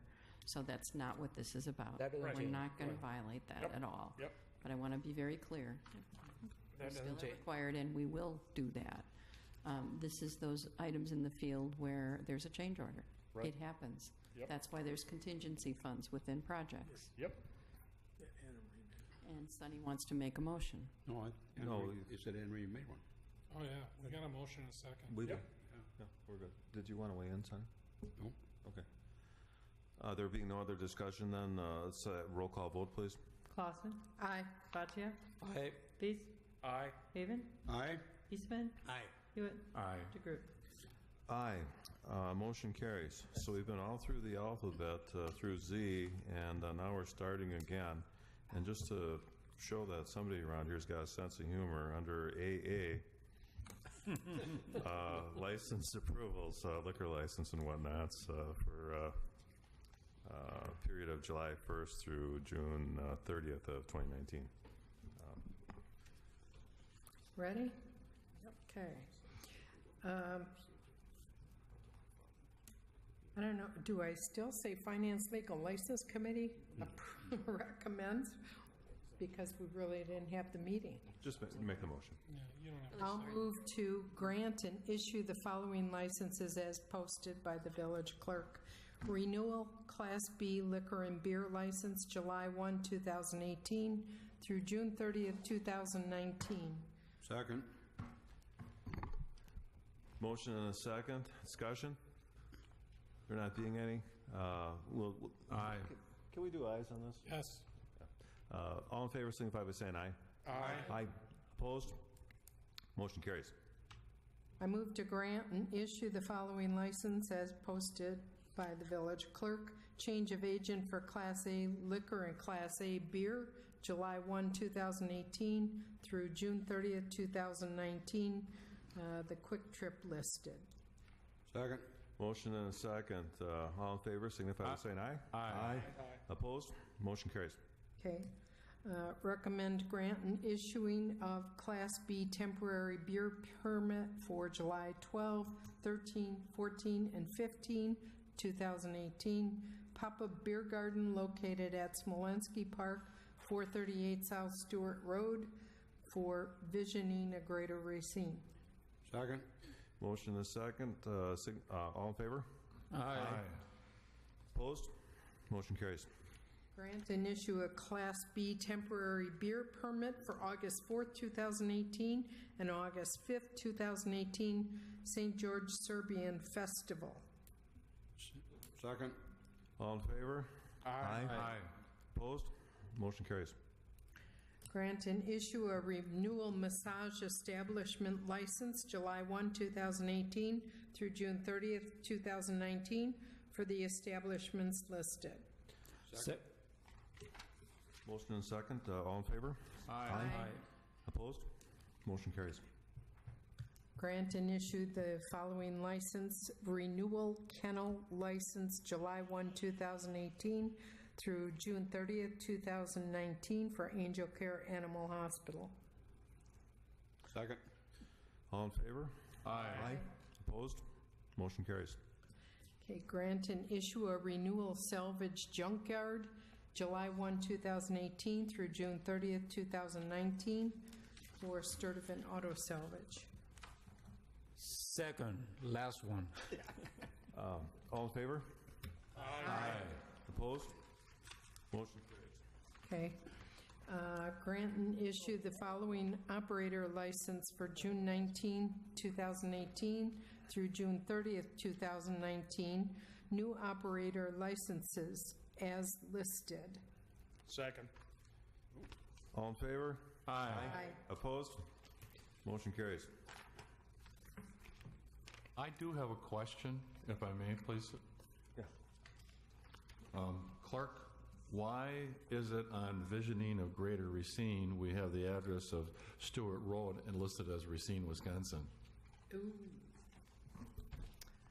I will have to ask my staff that. I don't know. That's what he listed on the application. Should that not be Mount Pleasant, Wisconsin? There you go. I have to go with it, whatever he has on the application. He may have listed that. I don't know. Okay. Okay, let's move on to reports. Trustee Haven. I was going to report on the Lake Bluff erosion, but I was not down there today, so I'm going to defer to Bud. I was down there today, and I've been down there several times. The people, the citizens down there are as happy as can be to see the action that's being taken. And the contractors are just working, dumping rock down there, and it really, really looks good. And Andy, the guy that comes to our board meetings, he told me that all of the citizens down there are very, very pleased with what we're doing. Trustee Clausen. I wanted to just remind everyone, if you have not heard, Mount Pleasant Day will be Saturday, September 15th. So we are in the midst of planning that great event, and we're hoping to even surpass what our success was last year. Thank you. Okay, I'm going to move on to village staff. Looks like Mr. Bond wants to report. Yes, I just wanted to report on the fact that I will be sending out a request for qualifications as far as investment or banking services. We are going to be taking a very large sum of money with the sewer bonds as well as the CDA bonds. A lot of which will be accounted for right off the bat. However, some of that isn't going to be all payable immediately upon receiving. So I'm looking for avenues as far as zero risk avenues, I should say, as far as investing that money in some type of money market, some type of investment. I'm just going to go out there and see what kind of rates we can get and see what kind of competitive rates we can get to just try to mitigate that interest on those loans as much as humanly possible. So I just wanted to bring that up. I'll be sending it out either tomorrow or Wednesday, depending on how far I get along. I'm really hoping to get it out tomorrow and wait for 2 weeks, and then I'll have a team to kind of help me pick out, the best case scenario for the Village of Mount Pleasant. It will likely be at the Finance Committee for your approval July 17th, and then to this board on July 23rd, tentatively. So I just want you all to know what's going on, and I plan on hopefully getting us some good rates. Thank you, Mike. Chief Stedman wants to give us a EMS station update. Yep. And my update has nothing to do with his previous change order. Not related at all. So we did put out the EMS station for bid on, I believe it was May 1st. We opened the bids on May 22nd. And unfortunately, we only had 2 bidders, and they were both commercial contractors. I'm glad you're all seated because bid number 1, which was a high bid, was $1,114,900. Wow. And the second bid, which was a little bit lower, was $1,064,352. So we met with the administrator, the finance director, Tony Byer, the architect about a week later, I guess it was. And a couple of things came up. The architect was just as surprised as the rest of us, but I think we're almost ended up in the perfect storm of what's been going on about the last 8 or 9 months. And the architect did know one of the builders or the bidders. So the bidders were Roche Construction out of Kenosha. They were the high bid. And the other one was Hassinger out of Menominee Falls. They were the lower bid. So they knew Hassinger. They'd done work with them before. And they contacted them and talked to them about the prices. And they said that the prices were so high for a number of reasons. There was very poor bid coverage. In other words, subcontractors were just too busy, and the subcontractors weren't bidding on the project at all. In many cases, like for, I don't know which ones exactly, but in a couple of the subcontractors like HVAC and plumbing and electrical, I'm not sure which ones, but they didn't even have some subcontractors bid on them. They just kind of put in a price of what they thought would be a reasonable cost to build this without knowing what a subcontractor would want to charge, because subcontractors, everyone's just busy. Simple as that. Based on the requirements of the civil engineering surveyor, DNR, the bid, they felt, Hassinger felt that the bid was 4 times what we expected. Well, this is the architect saying this. 4 times what they expected in the study phase. In some cases, the contractor had to use drywaller was one. They got a bid on the drywall, but it was from a union contractor, which is going to be much higher than a non-union contractor.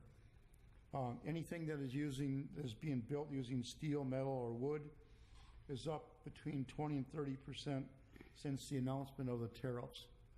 The cost of stone backfill is up over 200% in the last 4 months.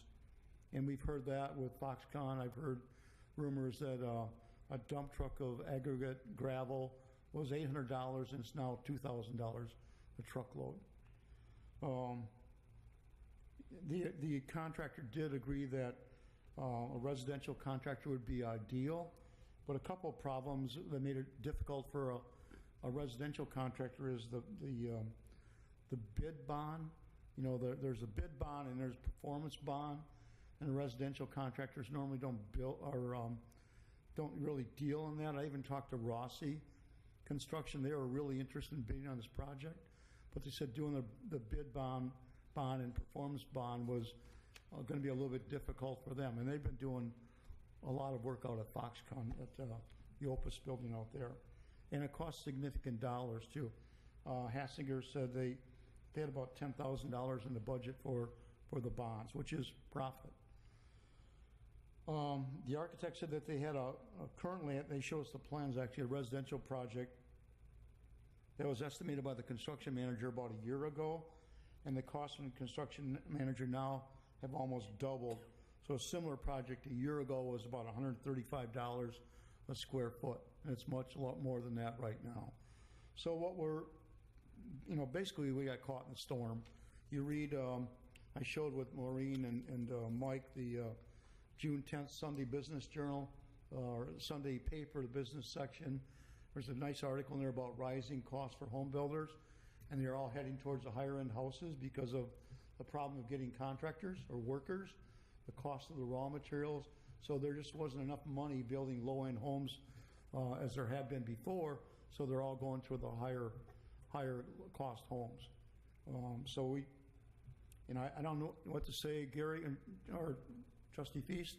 I know you're probably as irritated as we are about it, but I'll remind you, during the budget process, when we were asking for $500,000, you said $300,000 was going to be enough, and we managed to get the $500,000, and then you said, well, it should be $800,000. And I'm going to admit that we were wrong, and you were probably right. But there's not much we can do about it now. I think Mike, when we met, kind of said, we need to rebid it. We're going to talk to the engineering group. We're required to have a retention pond because it's commercial building, which if it was a house, you wouldn't be required to have. So that added to the cost. The ADA requirements for the restrooms, a lot more expensive than just regular restrooms.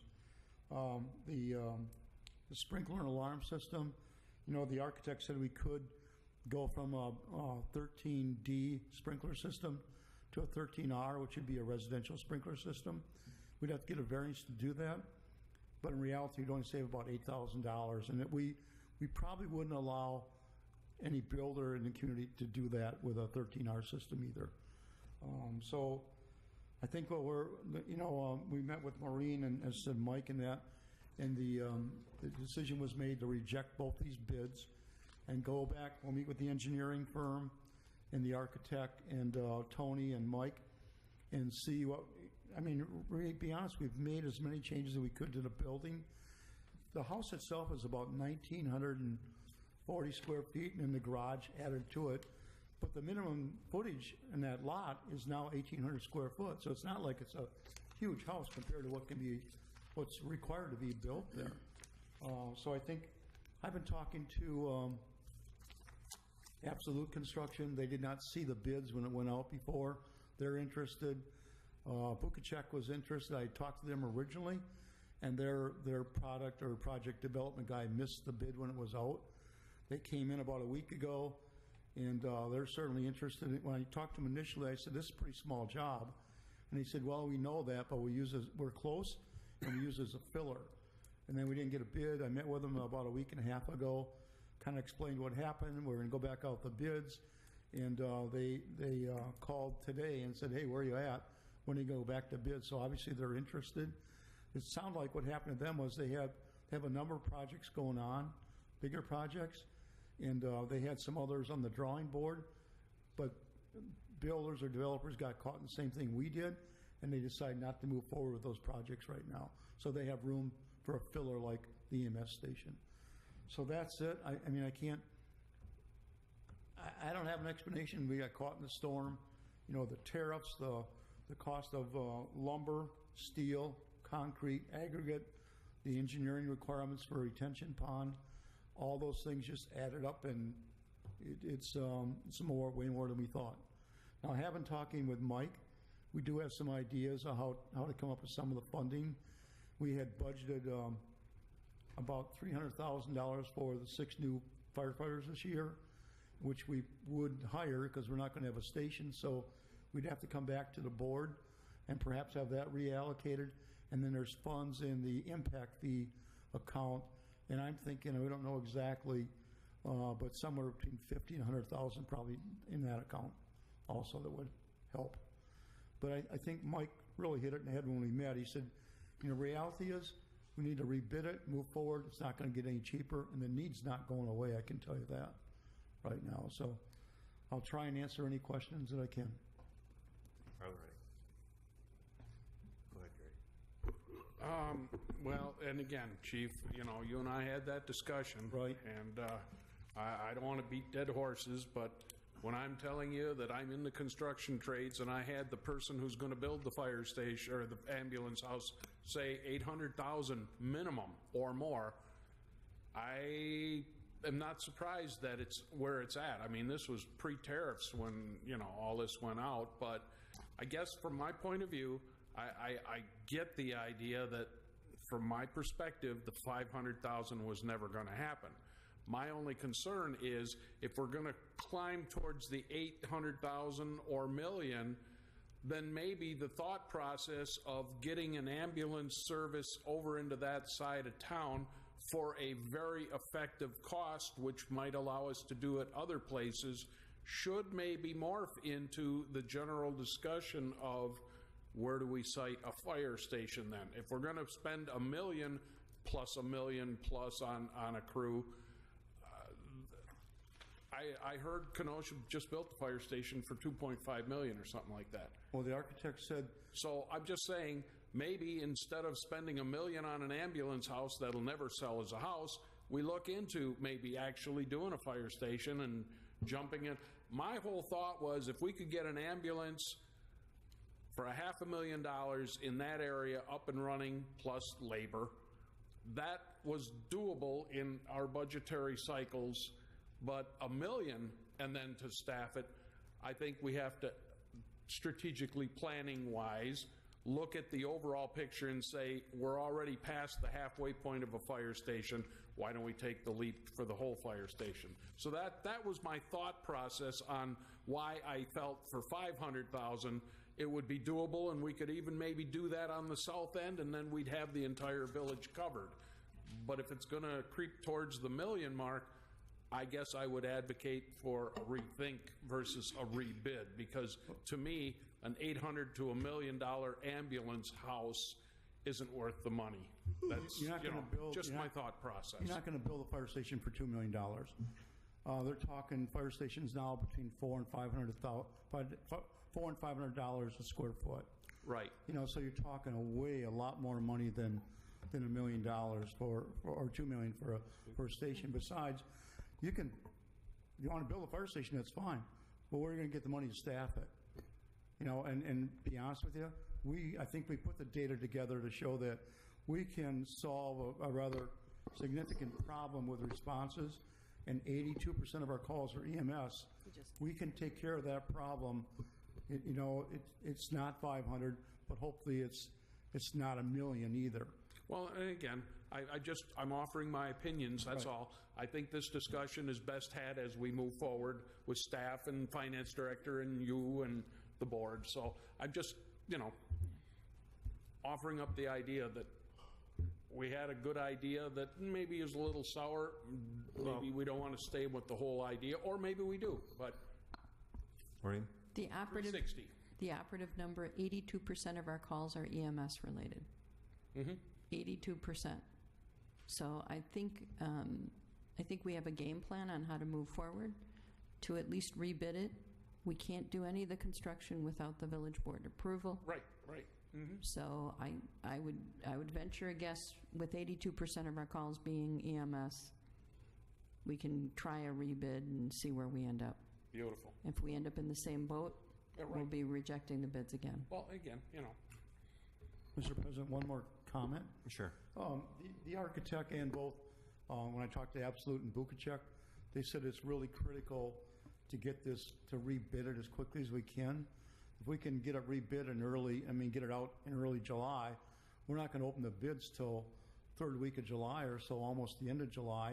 And they almost need to dig a hole in August in order to get it up and enclosed before the bad weather hits. Well, do what you can to get that all coordinated with the administrator and... Yep. Yeah. Okay. Let's move on. Under item 7, does anybody have any last words as far as special recognition or whatnot? Otherwise, I'll entertain a motion to... Oh, go ahead. I did. I know it's at the very end, but I wanted to make sure to bring this up. I had a resident approach me and raise a question about a project that had gone on in the street in front of her home and was not done to satisfaction, disrepair. And she asked who to talk to. I gave her Tony's name. I did call Tony and alert him. She came up to me at a later point, specifically got his name, his position, wanted to thank me for giving her the name. He was fabulous. He was wonderful. In addition, then Mark Benish was also in front of her home for grass for some reason, and she had nothing but glowing remarks for Mark Benish. She made sure to give me both full names and make sure to pass on the accolades. So I want it noted. Well, on that happy note, one last motion. Move to adjourn. Second. All in favor, signify by saying aye. Aye. We're adjourned. Say goodnight, Gracie. Hey, hey.